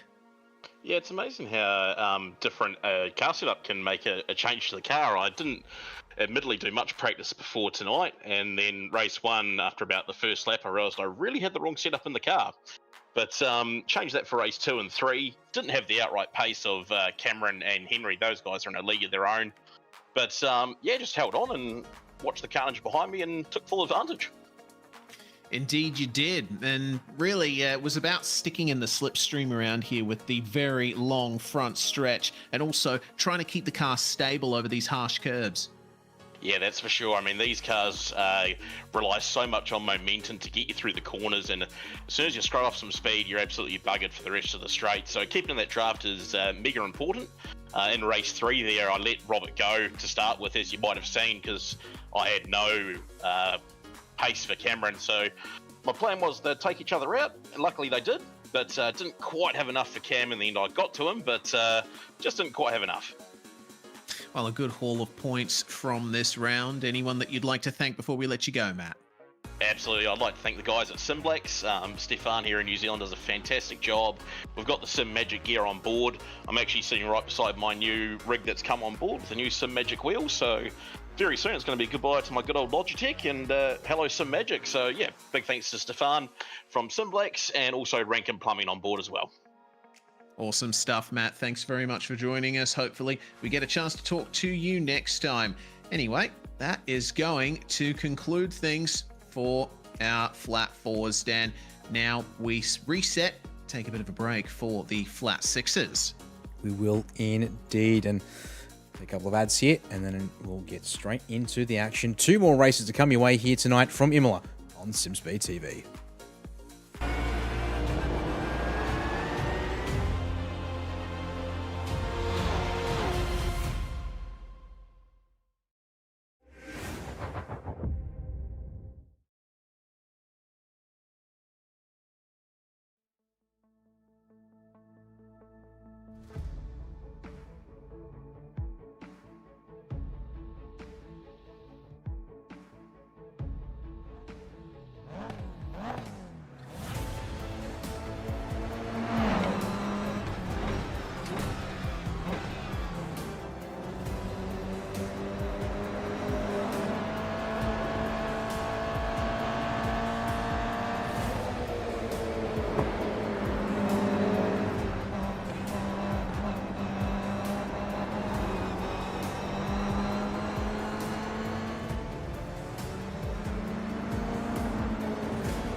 I'm ready. Well, you're watching SimSpeed TV. That is half of the night over in V8SCOPS supports for the 10th event at Imola. Of course, the flat fours providing some very good racing indeed, but that is not the only category that is racing here tonight. And it's not the only category with a horizontally opposed engine either. We switch the engine to the rear and go racing in the flat sixes here for 2 races. And this is going to be a super fun one indeed. The flat sixes always providing fantastic racing in any league they end up in. Once again, on YouTube, Facebook, and Kick, it's myself, Reese Gardner, with Dan Yeaman handling production behind the scenes and also alongside me in the commentary box. Well, Dan, I'm pretty happy with how things went down in the flat fours. Now we had a couple more cylinders, a bit more capacity, and a bit more speed. Do indeed. Porsche 992 generation of their GT3 Cup car will be our weapon of choice here for the flat sixes. We lengthen up the races to also go laps certain at 17 laps apiece. No invert on the grid, but we will see compulsive pit stop for at least 2 tyres in both races, I should say. So that will see drivers have to mix things up and see how they want to dice things up. That to have our 10 minutes of qualifying get underway here as well. But before we cut to that, I'll also show you how the Drivers' Championship is coming into this night's event. And Cameron Dance is on top of the standings in this championship at the moment. But still got some competition there in the form of Matthew Deere, who's going to be out there tonight as well in his number 116 machine. Yes, indeed. Well, Peter Pavlovich is going to have to face off against Dylan Shepherd and Simon Mazzomo. We keep an eye further on back. It looks like 7th to 10th, only covered by some 80-odd points. So Peterson, Hinz, Timores, and Bradbury will be fighting hard throughout the rest of this season. Unfortunately, it doesn't look like any of them are here tonight. We've got a bit of a reduced field here in the flat sixes, but racing was good in the flat fours. Should be the same in these Porsche 911 GT3 Cup cars. At the very least, Simon Mazzomo will be making his way forward and at least closing the gap to Dylan Shepherd, if not outright overtaking him coming out of this round. So we'll keep an eye out next time flat sixes are on the track after this round for some big championship changes. Indeed. Drop rounds. There is a drop round for this flat sixes this year, but that won't be accounted for until later on in the standings. And hallelujah, qualifying is also qualifying on the overlays for the flat sixes. So it looks like, thankfully, cross my fingers, that things are fixed up and it's playing ball now here in the second half of the evening. And so what you see is what you get as the drivers are now out in their 10-minute qualifying session and will begin to try and get competitive lap times on the board here. Yeah, for sure. Once again, Cameron Dance not setting any laps in practice. He was busy racing the flat fours. Simon Mazzomo here in the 9.5 Sim Sports machine. Was the quickest driver in practice. He was 5/10ths quicker than Matthew Deere in car 116. I'll tell you what, ever since Mazzomo's joined 9.5 Sim Sports, he has come in leaps and bounds in terms of his pace. He was already a pretty quick driver, but he's actually seen himself have a fair bit of success since becoming part of the 9.5 stable, which has been growing ever stronger throughout the last year or two. It has indeed. See what he thinks of his pace tonight. We also do have him on Zoom as well, and just showing us how it's looking from behind his steering perspective, but also see as one of the drivers here tonight, also providing us how he's working the pedals down there by his feet with a dual camera feed for us to have a look at and analyse. Unfortunately, it's not quite in sync with what we're getting here from the game capture, thanks to a small delay that we get on this on the in-game footage versus the Zoom feed. Almost makes you sort of want to try to figure out if there's a way to get them perfectly synced up so we can actually see the pedal inputs pretty much right as the game, which comes, it almost gives you a bit of an idea. You can still nevertheless match it close enough. So yeah, gives a dab of the brake there. Not at full pace currently, of course. Trying to ease the car in, it seems here. Willing to burn what could have been a flying lap as a warm-up preparation lap. Yeah. And get ready to roll in a moment. Yeah, the tyres don't last too long on these Porsches, but they do take a bit to get up to temperature. So I think Simon's just elected to run the car in on this lap, get the tyres up to temperature properly, and really put it through its paces on this next lap. The run down to Ravazza then as the first fast qualifying lap is set by Matthew Deere, 145.696. You see Mazzomo going through the corners at a much quicker pace now.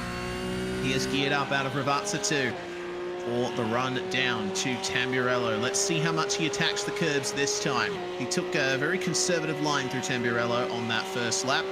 I would expect he'll be a tad more aggressive this time around. Yeah. Back down the gears from 6th to 3rd. Gets a fair bit of steering lock into it. And then able to lean on the car and trust it quite nicely through there. As they exit Tamburello and then wind on up towards Villeneuve chicane here. See a fair bit of steering goes into this car. Nearly 90 degrees apparently there, which is certainly a fair bit of work on the wheel. But it seems to be responding to what he wants and then gets it pulled up nicely for Tosa. Gets a little kiss there of the apex curve for good measure and powers out cleanly for the run up to Piratella.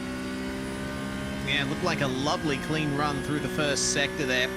Let's see how Piratella goes for him. Can't run too wide onto the AstroTurf, but you can put 2 tyres on it and still keep the pace. Not only will you get an off track if you go too far onto it, it's also very slippery into the Acqua Minerale complex then. And it's looking nice. This is a clean lap from Simon Mazzomo. It'll all come down to the exit here from the Variante Alta chicane. How aggressive is he over the curbs here? Now, he's not taking as much of the curb as we've seen in the past. He does keep 2 tyres on the red and white curb on the exit though. That was nice and clean. This is a banker lap here for Mazzomo. He'll likely continue on the run here and continue pushing to try and go a little bit quicker. Here we go then. Final corner. How's the exit? And it's looking good. He's actually kept it lovely and clean on this lap. Cameron Dance goes to the top meanwhile. That is a 145.6 for Dance, but for Mazzomo, it's going to be a 145.1. That is straight to the top. Very nicely done indeed, Mr. Mazzomo. Will go right up there, and he's going to keep pushing if he wants to try and put a second lap on the board, because hard cut in this session means that he's got practically no time. Actually, no, pardon me, he'll get just enough time here, Reese, if he wants it. He does indeed back off, protect the tyres, and he's got just enough time for one more flying run if he keeps the average pace up just enough here to round off this qualifying session. So, quickly though, for his own benefit, puts himself in quite nicely there at about half a second clear of Cam Dance. All right then, away we go, and this will be the opportunity for the drivers to respond to that time. Mazzomo, 100% the pace setter this time round. Taylor Oakes, part of the Orbit Motorsports squad, teammate to Cameron Dance, currently in 6th spot, 147.49, the time that he's currently on. And it seems like this lap is looking reasonably competitive as well. Isn't using all of the track on the way into Variante Alta, but you can get away with that. It's very much a precision corner, that one. You don't have to be super aggressive through it to be fast. Up into 5th gear, and will he grab 6th on the way into Ravazza? No, he won't. It's going to be almost riding the rev limiter. It's a beautiful clean line through Ravazza 1. Cameron Dance, meanwhile, going faster. First driver into the 144 bracket here in qualifying. Still can't quite match Mazzomo's pace from practice, but he might be able to get there as Oakes comes across the line now. Is this an improvement? It is. He's going to go 147.1 and go past John Courtney up into 5th. Up into 6th. Yes, 5th. My apologies. So here, a couple of drivers who will be in their final chance for a lap in here. Anthony Green first up in the 308 machine. This will be it for him because he's just going to miss out by a couple of seconds to put another lap on the board. So this is going to have to count if he wants a spot on the grid. It will. It'll be a 47.998, so it goes to 8th. Lindsay Hobbs, the last car. That's yet to set a time, and unfortunately that's not a competitive time as well, which means that this is going to have to be a rear of field start for him in all. That might even be an out lap, but listen to Yeah, looks like it. Way.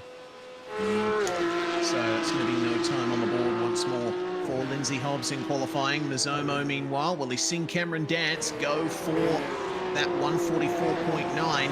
And will Mizomo be able to match his practice pace on this lap? We compare the sectors here. It looks to me like, Unfortunately, it's not showing the sector times from the current lap. I can give you Dance's last sectors, which is his fast lap, but I can only give you, in comparison to what Mez has done. So unfortunately, it's not going to be an even comparison. Sort of like burn it into your brain. Zomo on a 42.5 versus what Dance did. What we can do, at the very least, as we come up towards the line, switch this over here. Let's see. Can Mizomo find the last couple of tenths needed to beat time there? And if that's valid, it'll do it. Yeah, that it will, and it looks like it has indeed counted for Mizomo. 144.6, that's the 3/10 that he needs, and just in time too, because the session is ticking down to 0, and that is the end of qualifying here.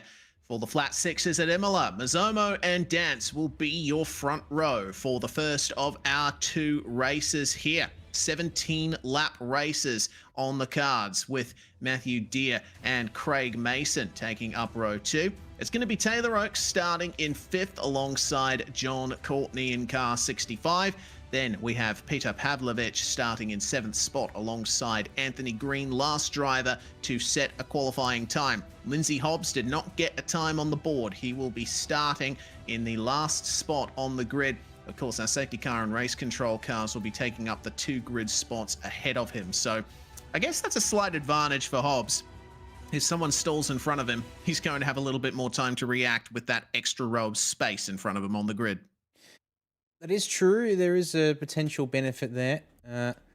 As unfortunately, couldn't actually quite get Lindsay Hobbs to show up on the grid there. So hopefully that won't be the case in a little while here, as most of the drivers are now down on the grid and getting ready to roll here for our opening race of the night. All right. Gridding up, and well, we get a good view there of the very staggered grid here at Imola. It's not so much that you're starting on rows so much as you're starting in your own little world in your spot on the grid. This is the format. 2 17-lap races with a compulsory pit stop for minimum 2 tires in both races. Now, in the V8s, you will expect pretty much guaranteed that drivers will take all 4 tires in a compulsory pit stop race, even though you only have to take 2.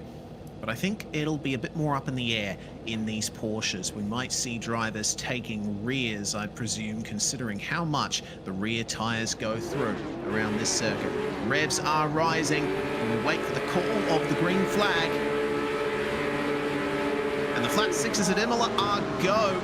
Mizomo getting a fantastic start. Unfortunately, it looks like Dance bogging down a bit off the line already. Matthew Deere up into 2nd spot, and the 3-1-3 of Taylor Oakes alongside his teammate into Tamburello. Dance manages to continue on, and there's a car off. That's Peter Pavlovich going straight through the gravel trap. Very close there, that it didn't cause too much dramas. Thankfully, we stay green, and Pavlovich gathers it back up without tripping over anyone else as they wind their way down in towards Tosa. We're now through Villeneuve for the first time, and it's going to be a couple of laps here because you've got to make sure you're not too aggressive on the car. Hold tyres here. You need to make sure you ease it in. So far, looks to be always checking that box off with Mizomo. So far, looking the best as they wind their way to Piratella for the first time. That that start for Cameron Dance really hurt him. He can certainly match Matthew Deere in terms of pace.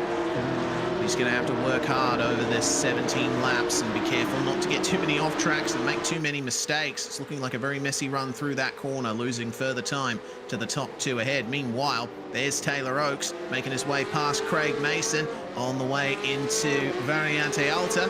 It's looking like a nice pack behind. He's got John Courtney and Lindsay Hobbs vying for that last spot in the top 5.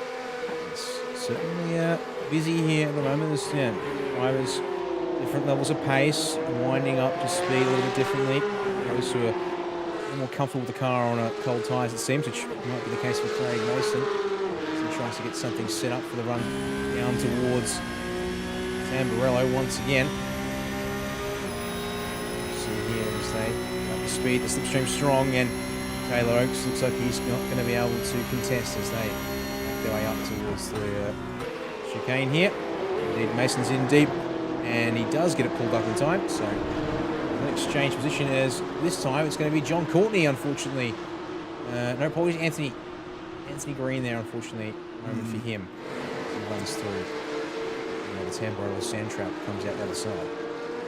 Yeah, caught the grass on entry, unfortunately, and once your right side tyres are on the grass there, the only way you're going to go is straight on. Top 2 battle is looking pretty close at the moment. Mazzomo not quite able to get away from Matthew Deere at the moment, who's being really aggressive in the braking zones, but we know what kind of pace Mazzomo can put down.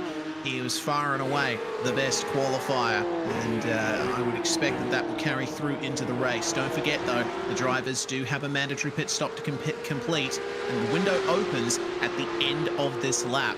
We'll wait and see if anyone in the field decides to get their stop out of the way early. Could be a good move if you reckon you want to keep the car balanced in terms of the tyre temperatures and such, because only getting 2 race laps in your tyres means that they'll be still on the lower side of temperatures, and that means you can bring up the 2 tyres that you change relatively in sync with the tyres that stay on the car. The leaders, I would presume, they will happily stay out front and keep their track position. Indeed, they will. Swing by to see if there are any takers. The answer is so far no. Yeah, looks like everyone's going now for the potential strategy of splitting the race in 2. You obviously want the tyres to heat up and make sure that you get the best out of them over a consistent stint. If you spend too much time on cold tyres at the start of the race, then that might hurt you later on. We also can't forget about safety cars. If someone has a big issue, gets into the fence and is too damaged to continue on, make their way back to the pits by themselves, and the safety car will be brought out, and the drivers will use that opportunity to get their stop out of the way, because all up, you'll net lose less in terms of track position. You'll spend relatively less time compared to everyone else in the pits at a standstill. Craig Mason versus Taylor Oakes continuing their battle for what is now 4th place.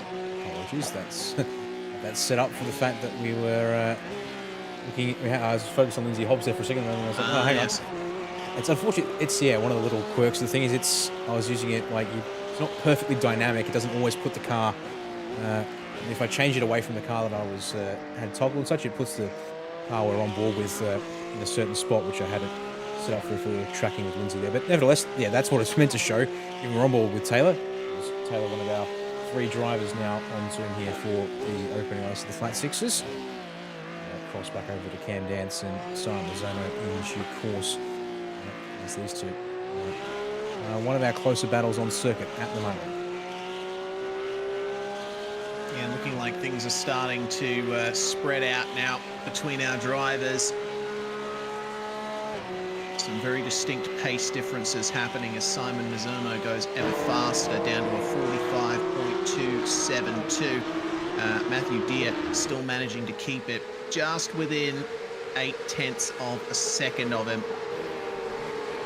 What can Cameron Dance do from this point? He's the championship leader, remember, coming into this round, and he does enjoy a nice points gap to the drivers behind. So I think what Dance can afford to do here is just bring it home, make sure that he gets the podium, and he'll come away with a good enough haul of points that he can carry that momentum through into the next round of flat sixes. But he can't afford to give away too many points to drivers like Simon Mizomo, because Mez is on a bit of a charge at the moment in terms of his pace, his overall results across multiple series. And when you get a driver that's on an uptick in form like Mizomo is, he can become a real threat in a long championship. He can. The only, I guess, way I think that might dampen that is the fact that the point structure and scheme really punishes you if you miss multiple rounds of the season. In saying that though, Mez actually won't have missed much, if any, of this season, or that much of the season so far. Come think of it, so it might be a bit of a moot point that I was hinting at might possibly being something that needs to be considered here, because he might just be comfortably in. Actually, I'll check the series standings. Mez coming into tonight's race was P5. And as you said, should be able to leapfrog Dylan Shepherd given his non-attendance here at this race. With Peter Pavlovich down in P7, he'll make inroads, but this is sort of what I was getting is that Pavlovich will probably still be safe, and yeah, we'll only lose about less than 20 points per race if they were to both finish first and seventh in these races here tonight. So he loses about 40 points, and his margin to Mizomo currently sitting at around 80 odd points. Actually, over 90 points, apologies. So, as things stand, Mizomo actually has also missed a round. So he will get that back with drop rounds. He will.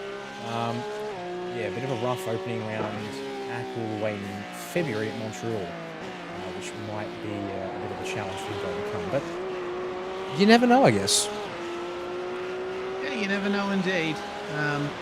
Either way, the whole point of that tangent I went on is that Cam Dance just needs to minimize the errors, and just as I say that, he goes beyond track limits on the exit of Variante Alta, and that will be another incident point against his record, another one closer to the incident limit, which I should highlight is only 20, because you do get a drive-through penalty once you exceed that, then every 15 incidents thereafter. So got to keep it clean, keep it between the white lines and between the curbs in some cases around this circuit. Yep, indeed, as Matthew Deere able to keep the pace up though and challenge with taking the fastest lap of the race back off Simon Mizomo. Nancy, I think, yeah, he'll be pretty happy to ride P3 for now. Got good margin back behind him, and in fact, if I throw it up on screen, the exact margin is just inside of 5 seconds. Craig Mason, so no concerns there, and he seems to be on pace roughly with race leader. In fact, bring up the last lap between them. See, he actually pulled a couple of tenths. So once again, Cam Dance not afraid of using incident limits to his advantage. Hasn't actually set a valid time yet in this race. And I noticed that he reached across to his keyboard just then on the run to Piratella. Might he be setting up a pit stop? Could this be the lap that Cameron Dance decides to take his mandatory stop for at least 2 tyres? We'll have to wait and see. We are getting into that point in the race where the drivers might be experiencing a little bit of fall off in the tyres and might want to get a fresh set on to potentially undercut their rivals ahead of them, or at least gain a little bit more track position and try and be closer towards the end. They're coming to the final couple of corners now, so Mizomo will be the yardstick here as to whether or not everyone behind him comes in. He does not, but Matthew Deere does, and Cameron Dance stays out. So Deere, sorry, got a lot of wheel spin off the exit of Rivazza 2. Let's see how this works out for him. Pitting earlier than just about everyone else, following him into the pits is Craig Mason. So 2 takers for the lane as Dance goes faster and valid in this race. Unfortunately, we don't get a read on exactly what tyres are being taken here by our drivers in the pit lane. We just will need to see how quick it is. And that's actually a pretty solid stop. We're 13 seconds up on the jacks. A little slow getting away, I'd say. So watch here for Mason and see when his car comes down, because there is some variation depending on which 2 tyres you choose to take, although this is adding up like Mason accidentally grabbed 4 more. This is looking like, unfortunately, a 4-tyre stop for Mason, not the 2 tyres he needed to take. Is that just over double? And a big skid there will hyperheat the rears as he gets away. Jeez, all right. Well, he's going to be struggling a little bit, I think, with some overheated rears for the first couple of corners. Yeah, that's the thing with these Porsches. When you're racing the V8s, they usually change all 4 tyres because it takes the same amount of time to change 4 tyres as it does for 2, but that's not the case in these cars. If you only take 2 tyres, you can effectively halve your pit stop. So 28.2 second stop there for Craig Mason. That's well, I mean, he's going to have a neutral, stable car towards the end of this race, but unfortunately, he's given up a lot of time and quite a few potential positions through the end because of that. But if there's a safety car that brings the entire field close together, then you might have an advantage there. Izzy Hobbs, meanwhile, seems having a bit of trouble there.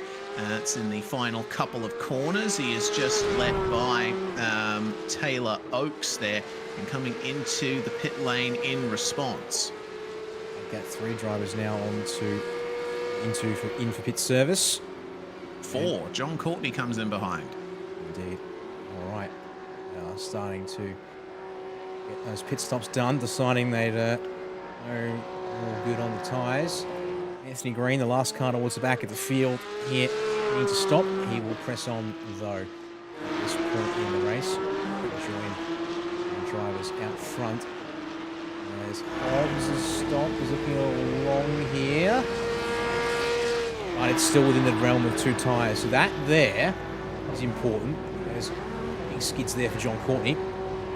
But even just there, these 2 drivers here, if I'll just bring them back up on the screen as a comparison. This is the thing here where 2 tyre changes aren't perfectly even, depending on which 2 tyres you take, Reese. There will be some fluctuation in the stop time.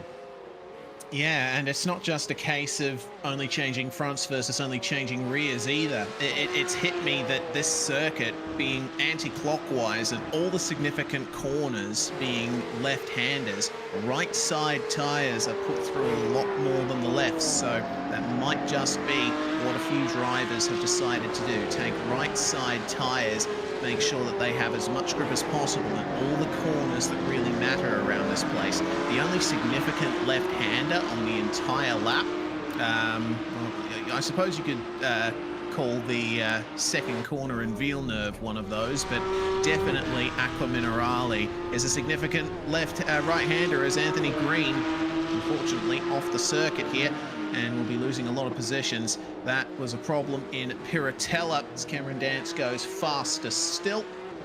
Now 144.8 for him. Let's see what happened to Anthony Green. Didn't quite catch the grass on entry, I think, but I think unfortunately the rear got away from him on entry, and that was a big tap into the barrier. He can still continue on with that damage though. Yeah, it shouldn't hurt him too badly, even though it has crumpled in the bumper.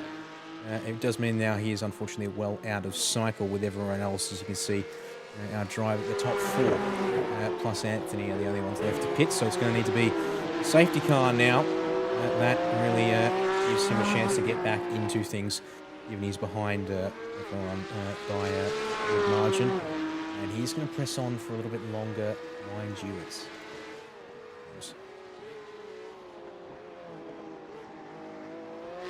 Well, Simon Zomo continues on.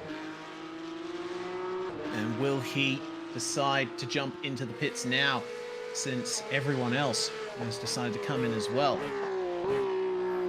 The pattern that I generally notice in these races is that if you're out in front, going long is usually the best idea, since you don't really have anything to gain by pitting early. But who knows? Might see a bit of a change up there. Good lap from Mizomo there to go 45.1 versus Matthew Deere to give us the lap, the equivalent lap, I should say. He's just coming down towards the Ravatsas at the moment. Deere, the leader of those to pit, but also bring back up that pit stop time and such. Now, obviously, the pit lane time isn't equivalent to the time lost coming to the pit lane and taking service at a racetrack. You do have, of course, the fact that you are moving down the pit lane, and the pit speed limit here these days is 80 kilometers an hour, so it's not too unreasonable, despite being a fairly lengthy pit lane. We'll talk about that some more, I think, later, Reese, because the next driver to take service is going to be Peter Pavlovich here in the 216, and gets that car going a little slow off the jacks, it seemed, but a wheel spin, so that'll look after the tyres. He has chosen to change. Certainly will. He re-emerges onto the racetrack, and going by him then is Lindsay Hobbs, who's already made a pit stop. And, well, now Hobbs's tyres will be well and truly up to temperature. He'll gain a little bit more on Pavlovich, and even more besides, because Pavlovich has just spun. Fortunate little error there for Peter, I would think. Then you just hear him trying to get the power down. It's still a bit of a struggle there, and doesn't quite capture it, unfortunately. We'll just see here. Nice and gentle, but yeah, a lot of curb there. And yeah, it's just the tiniest bit of curb there as he's putting the power on. Reese, enough to unsettle the car on cold tyres. It makes you think it's probably taken, at the very least, a fresh rear tyre. Possibly two. Yeah, that makes sense to me. If you don't want to change things up and try the right side tyres gamble, then changing the rears, I think, would be the way to go in these cars, because they don't have traction control, and also the entire weight of the engine is over the rear tyres as well in these cars, so they get put through an awful lot. But you never know. Potentially be some drivers trying to take fronts as well to try and preserve a bit of grip in those ones, because Porsches are notorious for understeer into or out of corners purely because there's not much weight over the front end of the car. Either way, Cameron Dance, he's continued to increase his pace, and he is catching up to Mizomo. That 9.5 Porsche looking a darn sight bigger in the view of Cameron Dance than it was before. Look at this current lap that they're on, Reese. A couple of tenths in favour of Dance on this lap, and then it's in the opening sector alone. Picks up a couple of hundredths only in the middle part of the lap, mind you, in return. But well, it does say to me things are balanced, and Mizomo will peel to the pit lane. So that will eliminate that comparison there. So see if this works for him, because it will be an undercut. He'll be on the colder tyres a little bit. Crucially, how does he go in relation to one Matthew Deere? Yeah, this is the big question, isn't it? Mizomo up on the jacks now. Deere's pit stop timings are down there in the bottom right. Deere now making his way out of Rivazza 2 as Mizomo is off the jacks and is going now. He still has a bit to go in pit lane, just trundling along at 80 k's an hour. Will this be a change for position? No, it will not. Deere just crossing the line. Mizomo gets out ahead. Not by a huge amount though, but it's going to be just enough to maintain the status quo, as I've left Cameron Dance on screen whilst he's been out lapping. See if he responds, whether he's comfortable enough and willing to now go a little bit longer in this race, or he chooses to come to pit lane. We're running out of laps to make the best of fresh tyres, mind you, so there is that in mind as well. Does have clean air, but yeah, you don't want to come in too late in these cars and suddenly find yourself on the defensive late with tyres that still need warming up. Yeah, Cameron Dance is in an interesting position right now. Does he respond this lap? Does he come into the lane? He does indeed. All right, so now this becomes a question of whether or not Cameron Dance's pace that he's gotten on has been enough to overcome Matthew Deere and get into second spot on corrected order after the pit stops.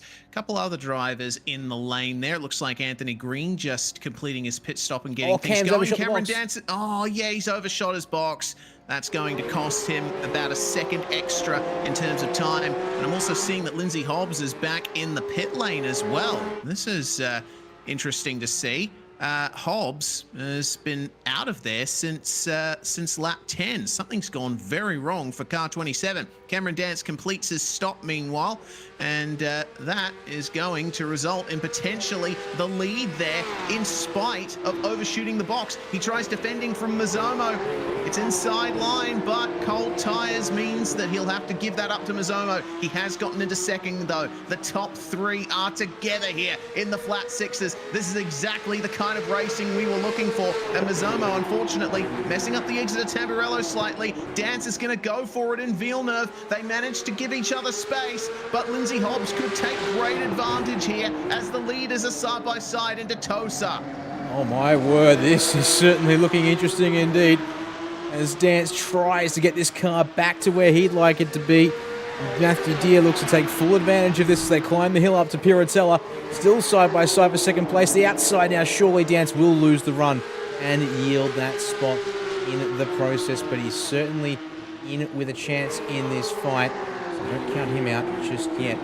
It'll be one to see if he can get that car fired up in the next lap or so, but that was a great little scope, and if he hadn't made that error on the pit lane, he comes out alongside Proper, or maybe even a nose ahead of Simon Zomo, and maybe then Reese able to dictate the pace there potentially as he gets the car back up to speed, but alas, that was not to be. Speaking of Lindsay Hobbs, we can bring up apparently what happens to him here. Down to Rivarza it looks like. Big lock. And that might just have been apparently enough, unfortunately, for Lindsay. Well, he does get back onto track. You'll see it here, but unfortunately, he ends up spinning up the rears and getting into the wall. Just a bump there going across the access road and into the barriers. From that point on, he just pulled across the racetrack and into the pits, of course, once these guys passed, and he's just decided to park it. Well, that will have to do it. Well, it's chosen that'll be enough for it, unfortunately. So we go back to live pictures, and it's trying to put the pressure on Matthew Deere, and that's just allowing Mazomo a bit of space to skip away here. This particular, they immediately gained something close to 4/10, if not half a second, off the exit of the Villeneuve chicane, as Dance now looking every which way, it seems, to try and find something to get a run and set up a pass here to then go back after Mazomo. There's the onboard right on the rear bumper of Matthew Deere. And you see how much Dance is concentrating here. He hasn't picked up the beer bottle in quite some time. He's got a race on his hands. Out of Aqua Minerale, the run up to Variante Alta. This is a potential place to pass, but Dance unfortunately not getting the exit he needs out of that complex. Mazomo keeping it nice and stable as Dance just keeps it within track limits. So does Matthew Deere, but the 954 is starting to jet away at the front of this field. Dance still holds the fastest lap, but he won't have much chance of bettering it when stuck behind Lindsay Hobbs. And even then, it's not so much stuck as Hobbs has just really turned it on here. Yes. Mind you, that's Matthew Deere. Lindsay Hobbs still in the pit lane. There is some light. Just to add, this three-way scrap certainly could be fun, or will be fun to watch though.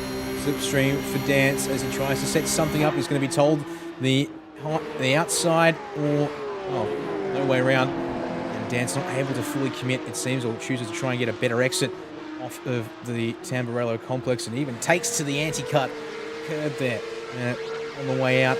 And it just means the gap opens some more to Mazomo, who must be absolutely grinning. In fact, well, rather than speculate on whether he's grinning, let's go have a look at what he's thinking. Is Dance forced to the issue? Oh no! Well, that's given it to Mazomo, I think. That's really unfortunate. Deer spun around by Cameron Dance on the way into Tosa. And once again, I think it's a bit of a 50-50, if not maybe not entirely Dance's fault there, because it looked like Deer was trying to protect the inside on the way into the corner. You'll see it on board from behind. They come out of Villeneuve. Dance has a great run here. Hobbs opens the inside. Dance goes for it. And then Hobbs gets towards the inside of the hairpin. And that's where the contact happens. Now, I understand why that happened for Matthew Deer, because Tosa is a corner that has a bit of an open entry, but you have to turn in early to get to the inside as quickly as possible.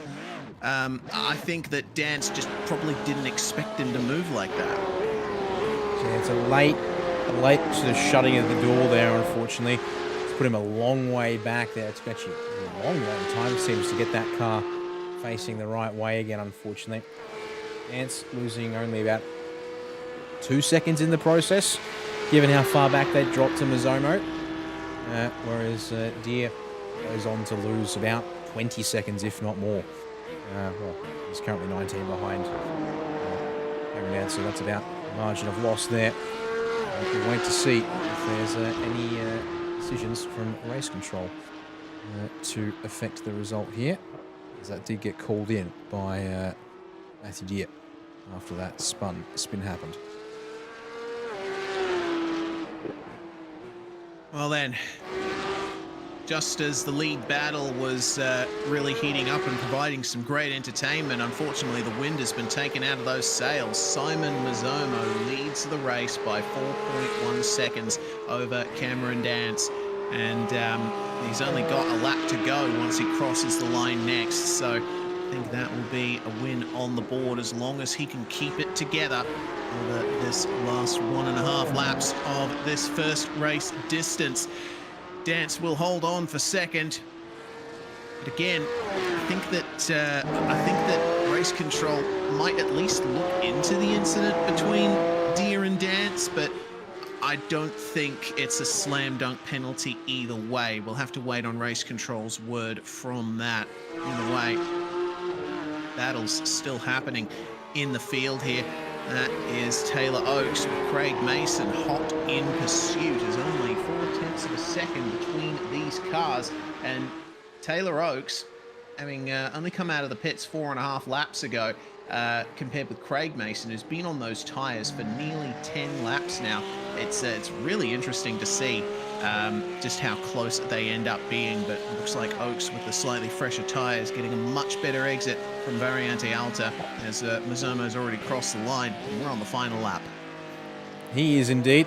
These drivers have just over 1 to go as we'll ride here, I think, with Oakes and Mason for the most of this final lap, as they are currently the only battle pack on circuit here. We'll see if that toe is going to do Craig Mason any favours. They build up speed here on the front straightaway, and he's closing in, but not enough. It would have to be a Hail Mary under brakes. I don't think that's going to come this time by. It won't. Get a better exit maybe here of Tamboro. Pretty even in the end of it all, it seems, as they then build the speed and prepare for the run out towards the Villeneuve chicane. All right then, crunch time for Taylor Oakes and Craig Mason. Mason gets a wider entry into Villeneuve. Oakes had to give up a little bit of track position there, but no move up the inside into Tosa this time around. Taylor with a nice clean exit, but he has perhaps the most difficult section of the lap to come. The run from Piratella all the way to Variante Alta is incredibly difficult. There's no room to rest. You're turning the whole time, and you've got to be very careful on the brakes coming down into this left-hander. Lovely open entry. Mason trying to make up a bit of time in the braking zone. Does he nail the exit from Acqua Minerale?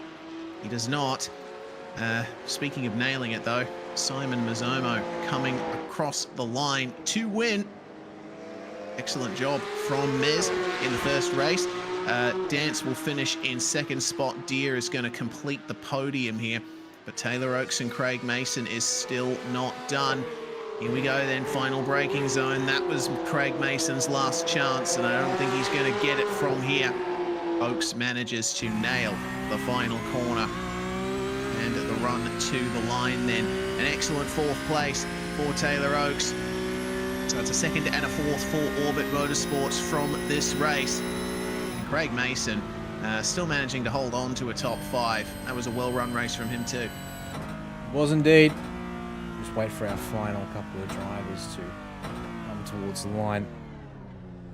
What we might just do, though, all the same, is bring up your race 1 results on screen now.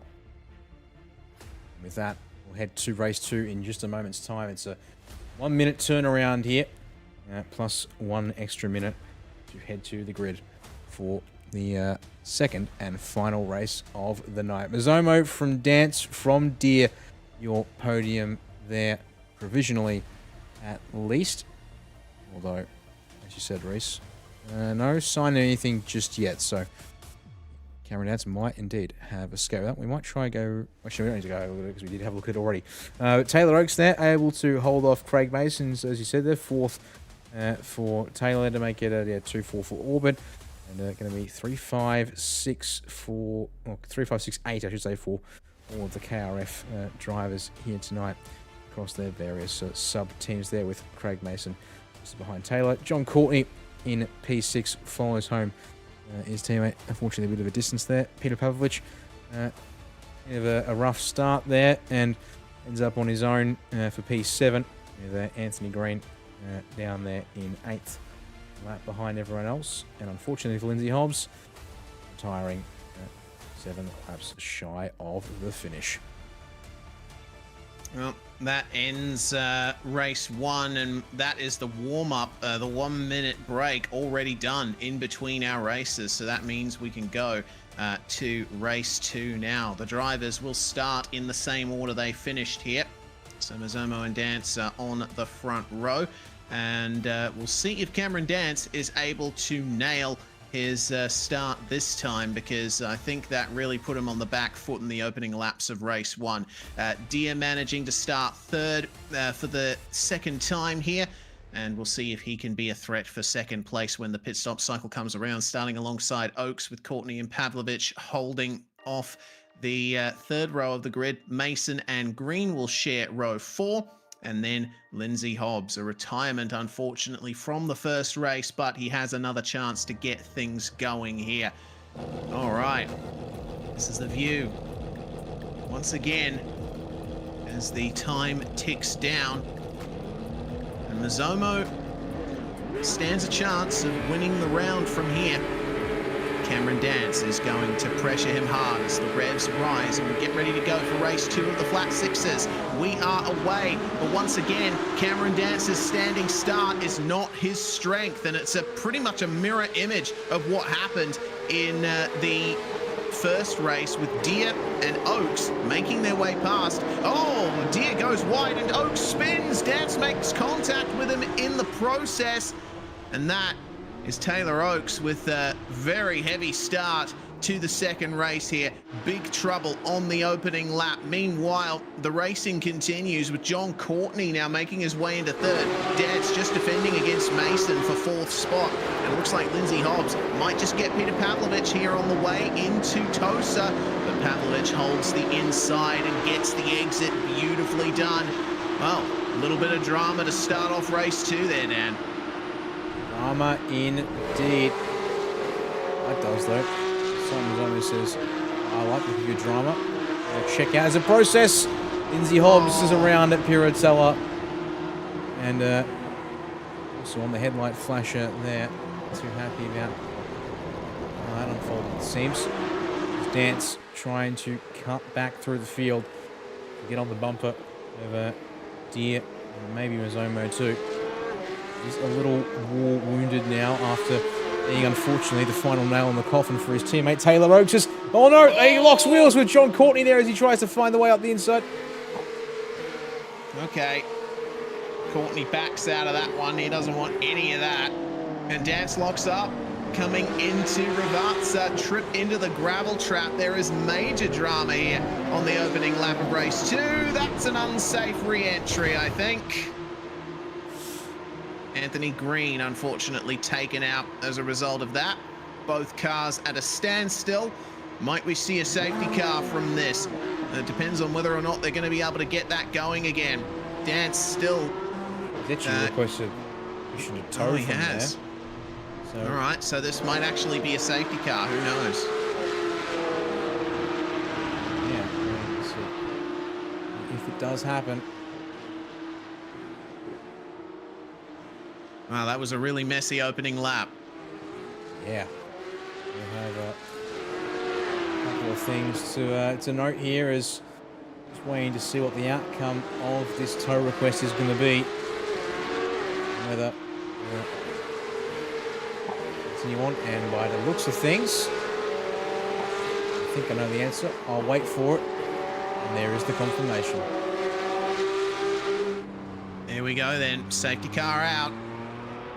As Cameron Dance was not able to get it going again after his tangle with Anthony Green.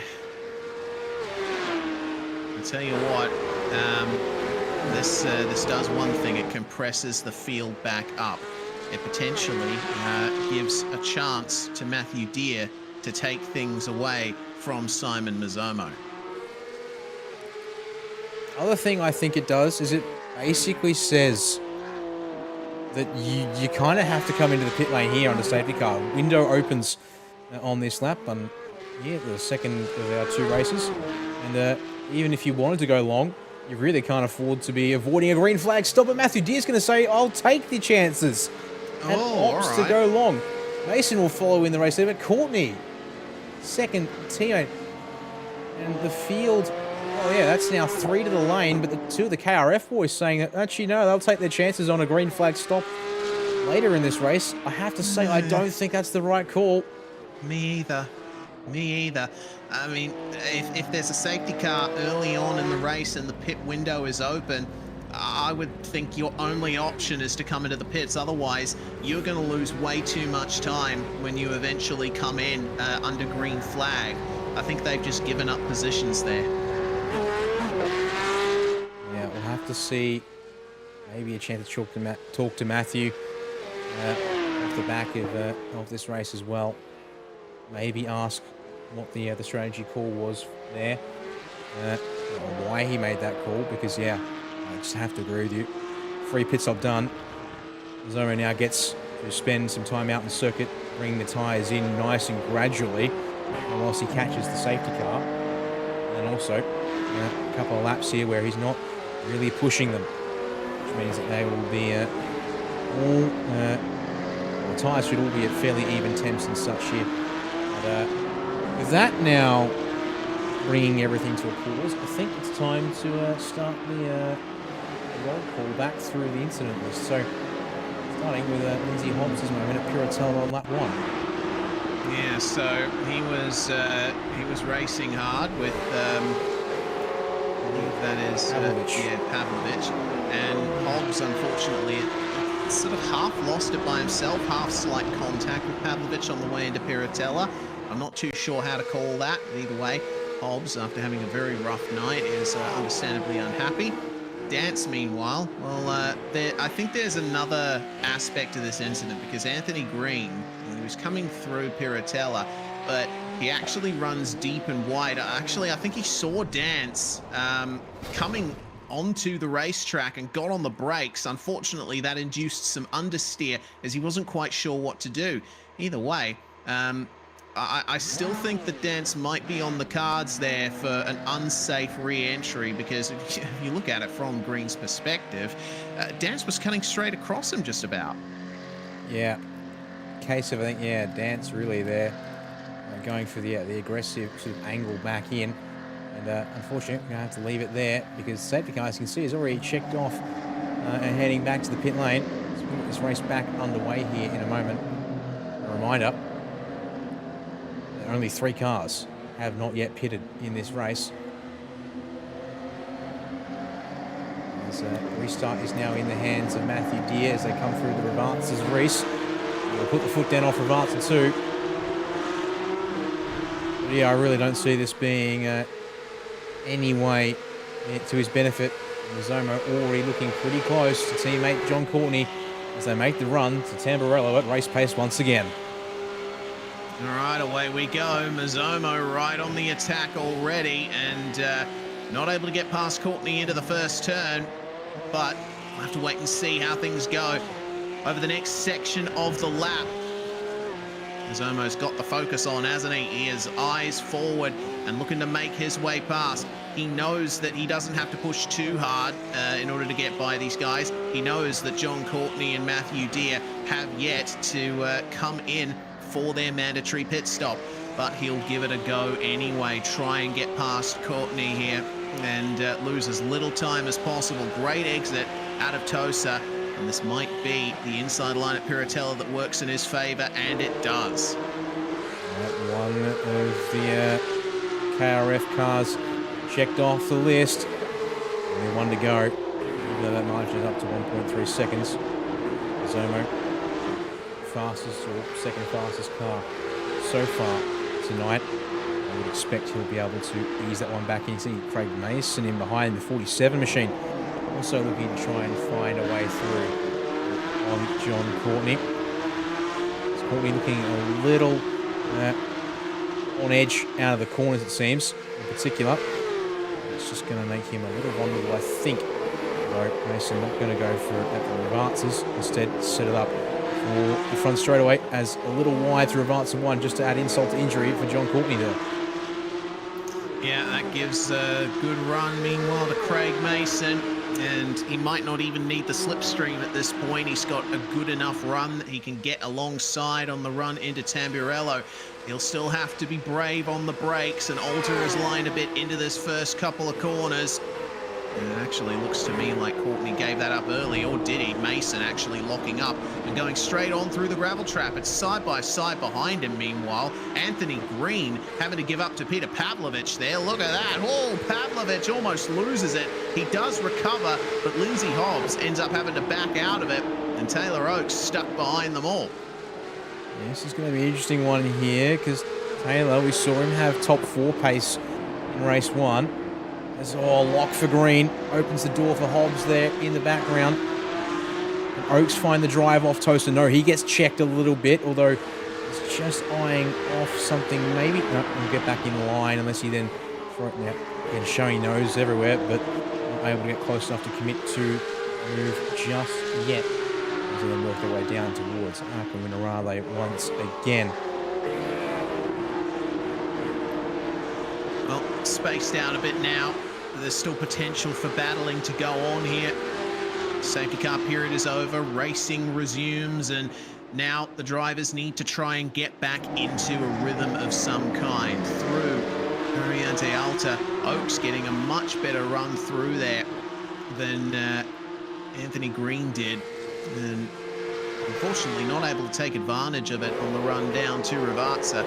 But will he stick the nose in up the inside? He will. And he almost ran too deep, almost went off the racetrack, but just managed to pull it up in time. That's one more position for Oakes, who is probably thanking his lucky stars that there was a safety car, because considering what happened on lap 1, he would have been nowhere if that hadn't come out.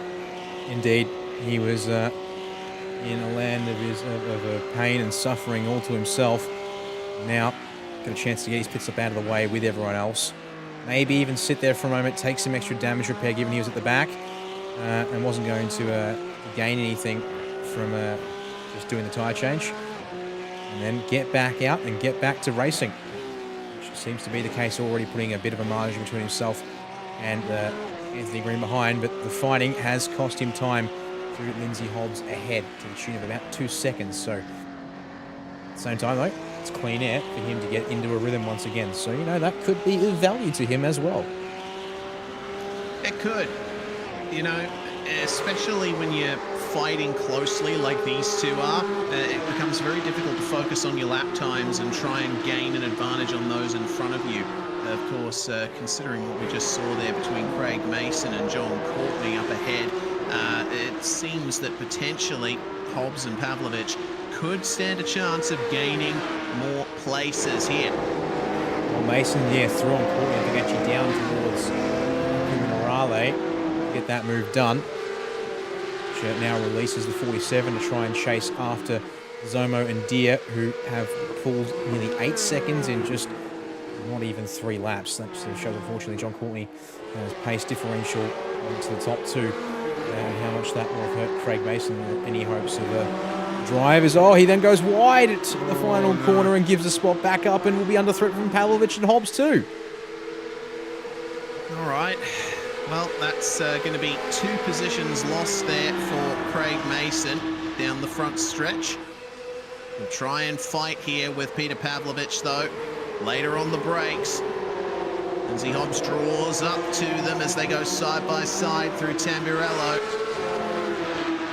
Dearie me. Well, looks like Mason has actually managed to hold on to that position in the midst of all of that. And Pavlovich having to fight off against Hobbs now. Get back into the rhythm, try and pick your marks and get after it, because the more you scrap, the more it hurts you time and rhythm. As we see there, Courtney already back in the clutches. Craig Mason, who's looking for the drive up and around, up the inside of Tosa and Hero Teller. Pavlovich wants on through as well, as Courtney keeps the door wide open to make sure there's no dramas here, and Lindsay Hobbs would like a way on through as well. And he's swing around the outside. I think he's just got that one pulled off there, Reese. And and you can see on the overlay in the bottom left, positions exchange there amongst what is the fight for 3rd place. And what a fight it is for 3rd place. This is really good to see. And most of these guys are going to be racing to the end, aside from John Courtney, of course, in the middle of this battle. He'll probably fall back to the Anthony Green territory once he goes into his stop, if not running last of the cars. Still running in this race, Cameron Dance confirmed retirement, I think, after requesting that tow that brought out the safety car. Our leader, Matthew Deere, still has to come in to serve his stop as well, but he has plenty of time to get it done. And speaking of that, this is that fight for the lead on board with Simon Mazzomo coming into Villeneuve. You see that he is keeping Deere very honest, and his last lap was a 1 minute 44.85 was Mazzomo, but it did not count officially. Did get an off track on it. Deere, though, only able to do low 1 minute 45, so tyres being past their best now for Matthew. That's starting to hurt him. It's also a case here, really, of Mazzomo. He's willing to burn his tyres a tiny bit here as well. And that means he'll be able to now get right into the slipstream in the clutches of Matthew Deere. And it's now a game of, well, I'm here. What are you going to be able to do? Shake me. And I'm not so sure that's going to be as much Matthew Deere can do. It's going to be down to stakes. Change things here. Is fly it up through Variante Alta. Little bit of excess power on the initial exit there from Mazzomo, but straightens up quick enough, and it's a little feather there over the crest into braking for Rivarza 1. Not quite keeping it fully pinned, but keeping that margin around 6/10. Drops just back inside of it there for a moment, and now the tow down this lengthy front straight will certainly be healthy. We'll see how close this margin gets by the time they hit the brakes race. 145.3 from Deere, 145.1 from Mazzomo, 262 k's an hour top speed for Matthew Deere. Mazzomo just hit 268 before he got on the brakes, so slipstream working nicely here. It's not as strong as it is in other categories, but still provides enough of an advantage. Mazzomo, you can see he is very square in placing his car. He doesn't seem to be having many issues with turn in at all at this point. He's just working really nicely with that Porsche 911 GT3 Cup car. And he gets ever closer to Matthew Deere. Speaking of ever closer, Lindsay Hobbs fighting with Peter Pavlovich on the way into Tosa. Looks to me like Hobbs has just made the move there up into 4th place. Not bad at all. As you see down in the field, looks like that's John Courtney that's just taken his mandatory pit stop. 14-second stop, but he is a long way off Anthony Green now.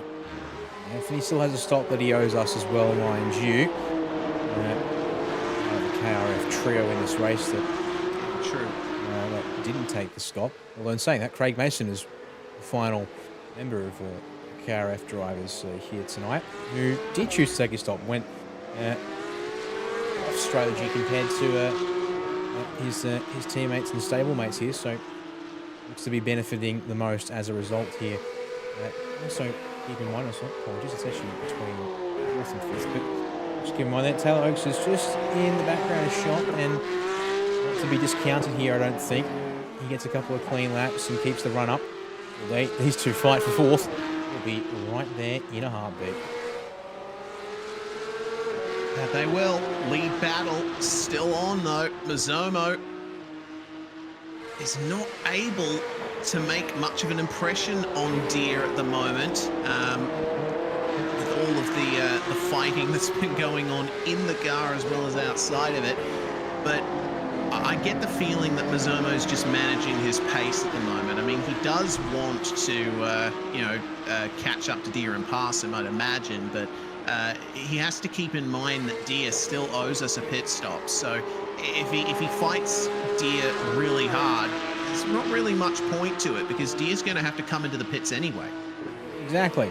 I think that is part of Mazomo's play here is, to keep him honest, there's no need to overdrive the car in the corners. Let the slipstream do the work down that front straightaway and pull him back up to the gearbox of the 116 machine and just wait out that pit stop that still has, and well, Deere's only got 5 more times, 6 boys, because he's got until the end of lap 15 to get it done, so that's 6 more times, which it can happen. See here, almost in a 6th gear for both of them, but not quite, as they pull up for a answer 1, and here is almost still using a fair bit of steering and working the car into the corners. And yeah, 6.5 tenths back there on the exit of Ravazza 2, Reese, and already pulls in a 1/10 of a second by pit entry or thereabouts, and will now happily pick up at least another 10.5 here by the time they hit the brakes. Right, on the way into Tamburello then, Mazomo makes up a tiny bit of time in that braking zone, and you can see that he's so smooth over those curves. It's just been a masterclass of driving from Mazomo this round. He's certainly found himself really in tune with this Porsche 911, and Deere taking a little bit too much curb and Villeneuve opens the door potentially for a move from Mazomo, but it doesn't work out. Checking back in meanwhile with Lindsay Hobbs and Peter Pavlovich, the Pacific Esports Racing driver, having to give up that position a couple of laps ago, but he's keeping Hobbs honest here in the battle for 4th. This is really where the fighting's at, and if these two come together and slow each other up, then Taylor Oakes could be looking at a top 5 here, which I wouldn't have believed if we hadn't had lap 1. Indeed. Yeah, a real case of ifs, buts and maybes. We'll check back in with the battle for 4th later, because Mazomo's ever closer now, all over the gearbox in Matthew Deere this time in particular, through Variante to chicane. That doesn't quite get the drive off that he probably initially wants, but still happy, can still bide his time as they head on down to the Ravazzas once more. Pulled up, running marks, set up drive for the front straightaway.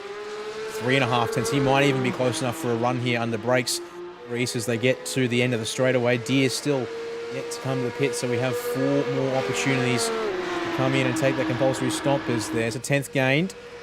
He's going to have to come under brakes here right at the end of the straightaway. Zomo looks, he goes.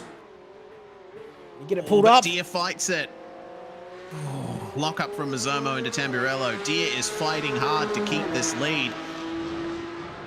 And it just makes me wonder, how different would this battle have looked if Deere had pitted under the safety car? Would have been interesting, that's for sure, given that clearly close enough on pace that it's really coming down to the way the slipstream is obviously beneficial to the chasing car. And Mazomo again through the corners, looking more comfortable, more confident to run the car out wider there, say at Toaster in particular. He's going to look for it here, perhaps at Piratella. No, only showing the nose as they climb the hill before taking the left-hander here and heading back down into the little valley, as it were.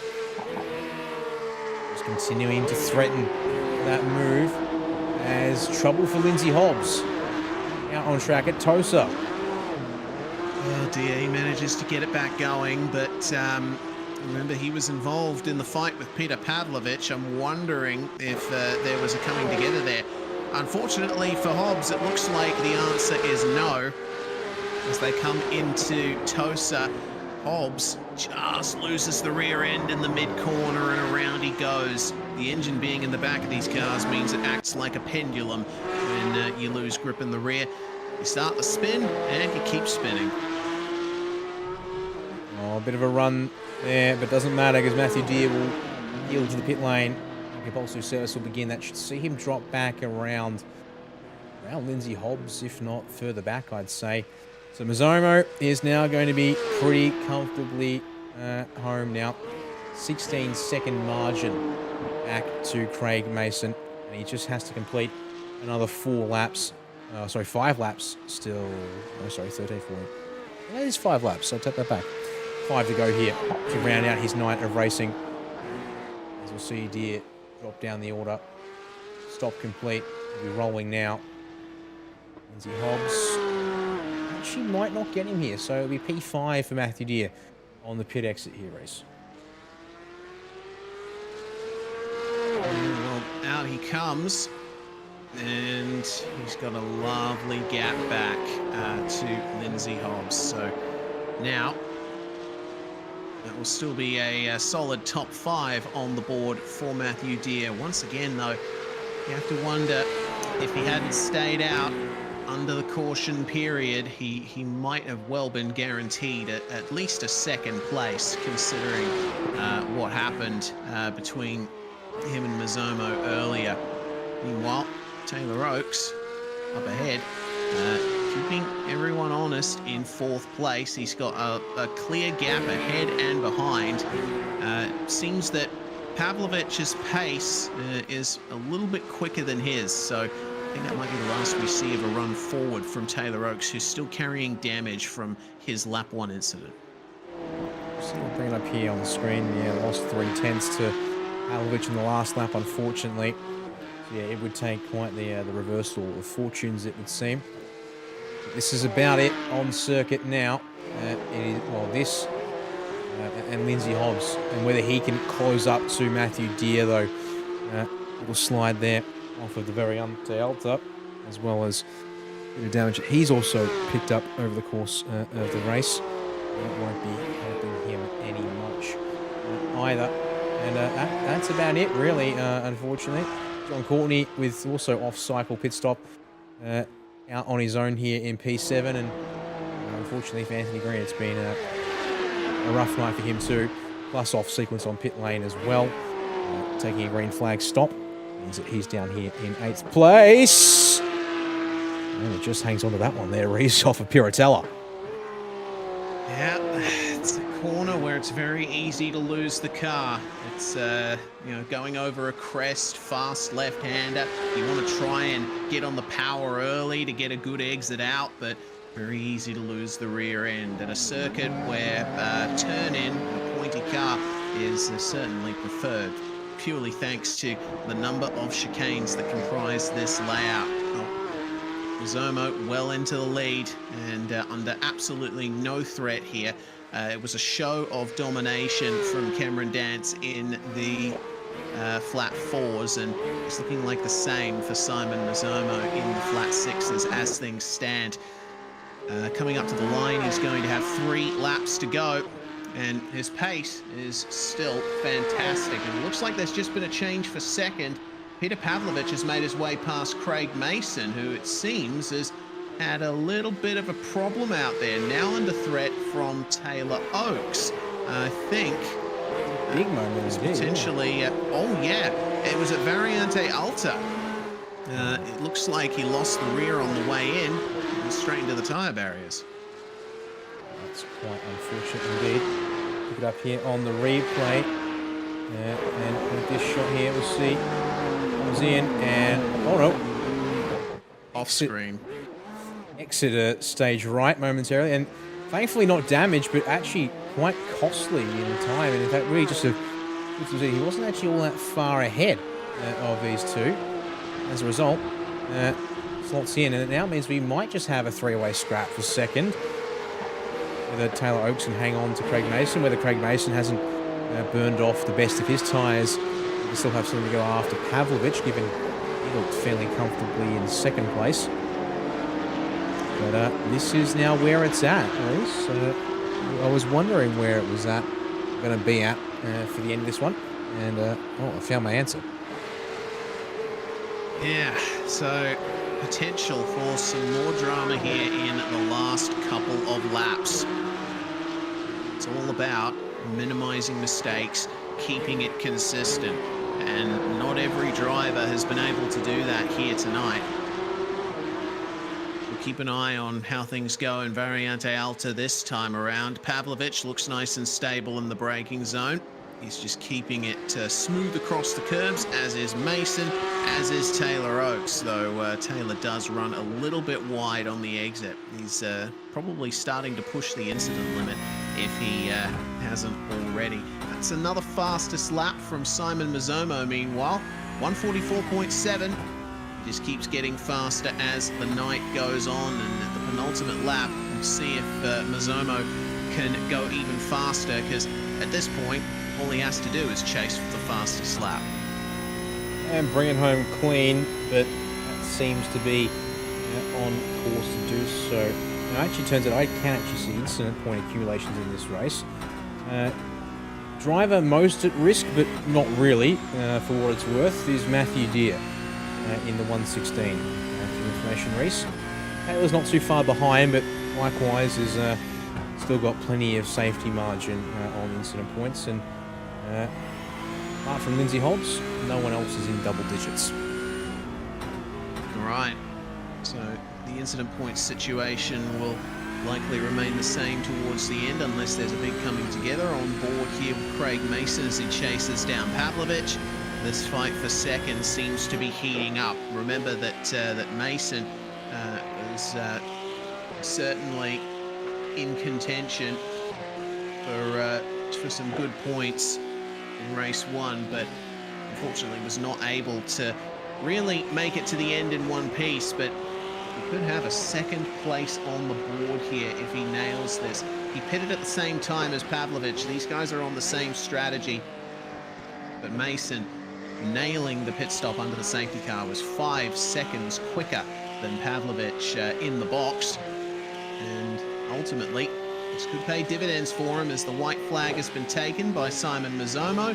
Slight run on the way into Ravazza here for Mason, and Pavlovich will be looking over his shoulder on the front stretch now because he is within slipstream range.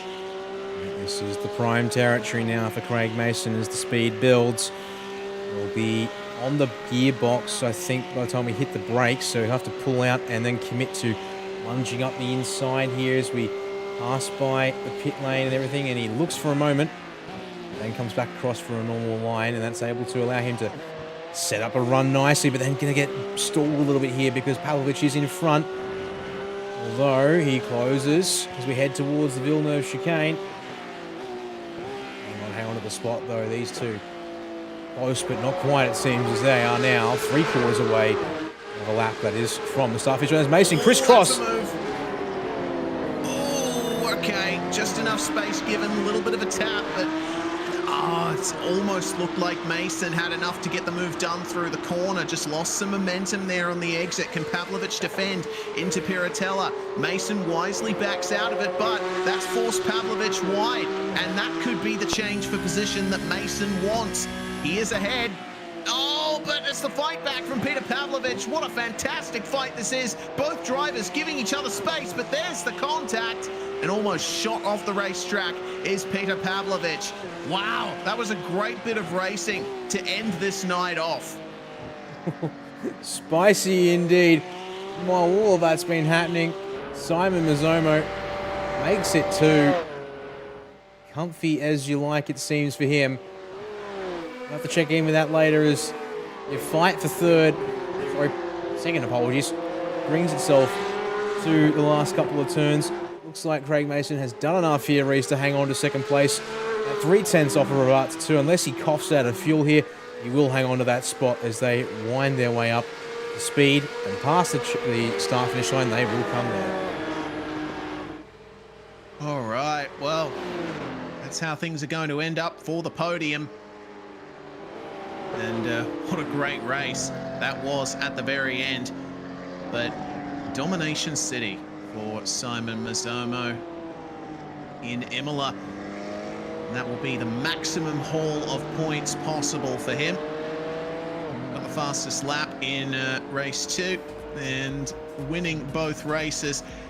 Mason and Pavlovich, of course, on the podium. Oaks and Deer will round out the top 5, and you got to think that might be a missed opportunity there for Matthew Deer. Lindsay Hobbs will take 6th spot, John Courtney 7th, and Anthony Green last car to finish, but a lap down.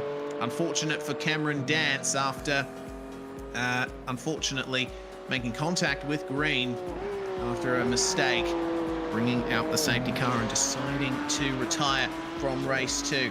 That is not the round that our championship leader would have wanted. Well, that's going to end things there, and we have to give a shout out, Dan, to the drivers who are continuing to make appearances in these series. The grid sizes have gotten a little bit smaller in the last few rounds, but it's good to see that we're still getting people putting on a show. We are, yeah, and I mean, it feels like it's a bit of an ebb and flow for this one here this year. I mean, it feels like it's just my continual surprise. It's the V8s, the V8 series with 2014 supercars. Just seems to surprisingly continue to pull in, and it's pulled in numbers this season. I mean, yeah, great diversity of cars, and performance is certainly still there. And well, we do have one driver who will come and join us in the Commons Box seat, but it will be Taylor Oakes, one of our Orbit Motorsport drivers, to be in here first. Not quite, unfortunately, Taylor a podium tonight, but 2 P4 finishes, especially after what happened in race 2. That's certainly a good turnaround and a good night for you on the overall. Yeah, it's also a good night for championship points, and as I'm matching my championship points at the end of the season with a donation to I Am Hope here in New Zealand. Actually, if you could actually tell us a bit more about that in that case, because I actually wasn't aware of the significance there of the I Am Hope branding on the rear wing, but also given the number of points that are up for grabs at every supports round, that would be quite a substantial donation in that case. Yeah, it's roughly $150 per session for a kid, a young person under the age of 18, off the top of my memory, and it's a service that isn't funded by any government organisations. It's just all it is purely donations from the public, and it's probably the most needed thing in New Zealand right now with the way we are. It's great to hear that, indeed, Taylor. You're able to find something important to you and able to support that however means necessary. I mean, yeah, for you, it's also a good night for you here on the virtual track. Qualifying in race 1 certainly a bit more straightforward for you there, but I guess what were the thoughts there in race 2 when unfortunately it all went a little bit wrong with contact there and the spin at the start, which thankfully was recovered by the safety car shortly afterwards. Yeah, the safety car was definitely a blessing there, but I've been, in previous races, I've been a little bit soft at the start and haven't forced my way in there, and I've ended up losing a few spots at the start. This time I decided, sort of, what's the worst that could happen, and the worst happened. Yeah, well, I guess you win some, you lose some, and yeah, well, I guess at the same time, on the greater shake of things, it came out okay in the end of it. I mean, yeah, we'll see the Flat Sixes back out in action, actually not too far away. The next round of the V8SCOPS at Oschersleben, they'll be pulling support duties once again. It's going to be a bit more of a tighter, twistier circuit than Imola, and a triple race format for that one in about 3 weeks' time, if I'm not mistaken here. Ever had a chance to drive the Cup car around Oschersleben, or just going to be seeing what comes of it when we get closer to that race? I'm gonna have to actually get the car around there and do some laps, because I think I've only driven one car around there, and it was probably the 86, just to learn the track. Well, look forward to seeing then what comes your way in that case. And before we wrap things up here, Taylor, a chance to shout out everyone at Orbit Motorsport and any other personal thanks you'd like to give here. Just a shout out to Dale ITM, Sim3D. Can't remember what's written on the side of the car, to be honest, but it's all there. People see it. It'll do. I think it will indeed. Thank you very much, Taylor Oakes there. P4 in both the races tonight. Also, I don't know, message there about charitable support for him. And I'll hand back to you, Reese, to our final interview of the evening with the undisputed king of Imola tonight, Simon Mazzomo. Yeah, welcome, Mez, and congratulations on the round win. That was an incredible performance from you. Certainly had the pressure piled on more than a few occasions. Yeah, especially that first race. That was crazy close. So immediately I looked at the lap times and saw I had a decent buffer back to Cam, and I thought, I mean, it's not going to be easy, but I did feel like it was going to be pressured. But no, Matt and Cam definitely had enough pace to beat me. It was just a matter of hanging on. Well, hang on you did, because it seems like a defining aspect of the racing here at Imola was other drivers getting into battles and one or more drivers being able to pull away from them. Do you think that's due to the nature of the cars or how the drivers interact with each other, or more due to the nature of the track?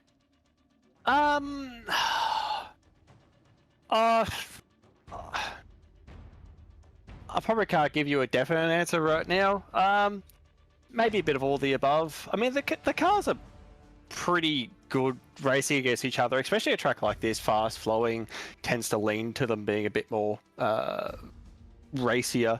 But yeah, I mean, I didn't really see the battle between Cam and Matt. So I don't know what happened there, but I know that when I was battling Matt at the start, and then sort of those couple of passes I did in the second race, I mean, yeah, I sort of knew I had the win because they didn't take the tires when the pit window opened. So I was like, oh, there's no point racing because he's going to have to pit anyway. But yeah, like I probably felt like, yeah, the pass is probably going to be fairly easy, but yeah, he could have defended it easy enough as it is. Yeah, long-winded answer. It's probably just more a bit of both, just how people race each other and the car just lends itself to being a bit better around here. Well, do you? I wanted to get your thoughts on, you know, when the safety car came out in race 2, and you saw that Matthew Deere hadn't pitted ahead of you. Did you know? Obviously, you realised that he had yet to pit. So, did you decide to back off in that second stint of the race?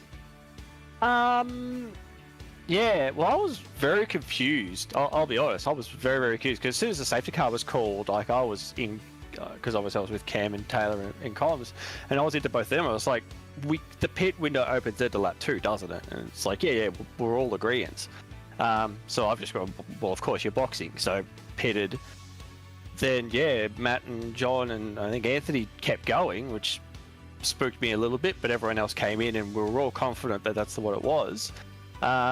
So yeah, just sort of, John was probably the only one I really wanted to get past quick, just in case something went wrong and we were out on our numbers and the pit window wasn't actually open. So the idea was, well, get past John as quick as I can and try and get to the back of Matt. But as we're sort of more confident that no, we're fine, we pitted within the window. Yeah, it was just basically just casually coasted up to him and just sat behind. I honestly, the little dive I sort of have, little move I tried to have on him, it was just because I had the overrun, so I thought I'll have a look. But ultimately, yeah, I probably would have sat behind him the entire time and just waited for the pit stop. So just getting to him was all I really wanted. Once I knew I was behind him, I was like, cool, well, I know I'm safe just in case anything happens. All right. Well, either way, that is 2 race wins on the board for you and maximum points from this round, Simon. So big congratulations for that. Before we let you go, is there anyone you'd like to thank for your results? Yeah, big thanks to guys at 9.5. give a little shout out to Rick Kuznetsov, because he's been sort of doing these races a lot, the Porsche Cup cars a lot with me lately. And yeah, I feel like he's probably pushed me on a little bit. And like I noticed tonight, like Cam's usually that little bit quicker than me, but tonight I think we're probably about even more than anything else. So yeah, thanks to Rick for sort of doing the races and helping me get a bit quicker. And yeah, thanks to Racecraft, Turn-In Race Apparel, RSW Graphics, Racing Ears, and Prestige Cinematography for all their effort. Thanks. And thank you very much for your efforts, Simon Mazzomo, joining us in the interview box here at Imola. Well, that's going to bring things to an end for tonight's racing. That is V8SCOPS supports done, but the next time we're going to be seeing the supports is at Oschersleben, and we are going to be having a 600k race in the V8s category for that one. It's going to be a lot of fun, Dan. I'm looking forward to it. Yep, double header night of action and a V8SCOPS race as well. So make it 3 nights of coverage on SimSpeed TV. The Flat Sixes and the 2-litre Tourers on Friday, the 25th of August, from 7:30 p.m. Australian Eastern Standard Time, and then the Birder 161 from 5:30 p.m. on Saturday the 26th, with qualifying before that 161 lap, 600 kilometre 2-driver endurance event to get that weekend of action underway. And yeah, going to be a special one in some senses, but yeah, that's still to come in a couple of weeks' time. And yeah, we're still busy. We've got Sunday to think about, but time to wrap things up here tonight first. Indeed. Well, don't forget, you can catch us again on SimSpeed TV on Sunday evening, V8SCOPS at Imola. That'll be going live at 6 p.m. Australian Eastern Standard Time on Sunday, the 6th of August. And I and Dan will certainly be there once again to bring you all through that. Big thanks to Wilson's Industrial Sales and OKMS Media and Graphics for their support of this series. And thank you all for watching, tuning in across the world on YouTube, Facebook, and Kick. I'm Reese Gardner, Dan Yeaman with me in the comms box. We're SimSpeed TV. We'll see you again very, very soon. Racing isn't easy, but experiencing it is. iRacing puts you in the driver's seat with the industry's leading sim racing game. Drive on laser scan replicas of the greatest racing circuits from around the world. Go head-to-head against other drivers chosen by skill-based matchmaking to ensure competitive racing at every level. Compete across all your favorite series. In officially licensed cars, engineered to deliver the most accurate driving experience possible.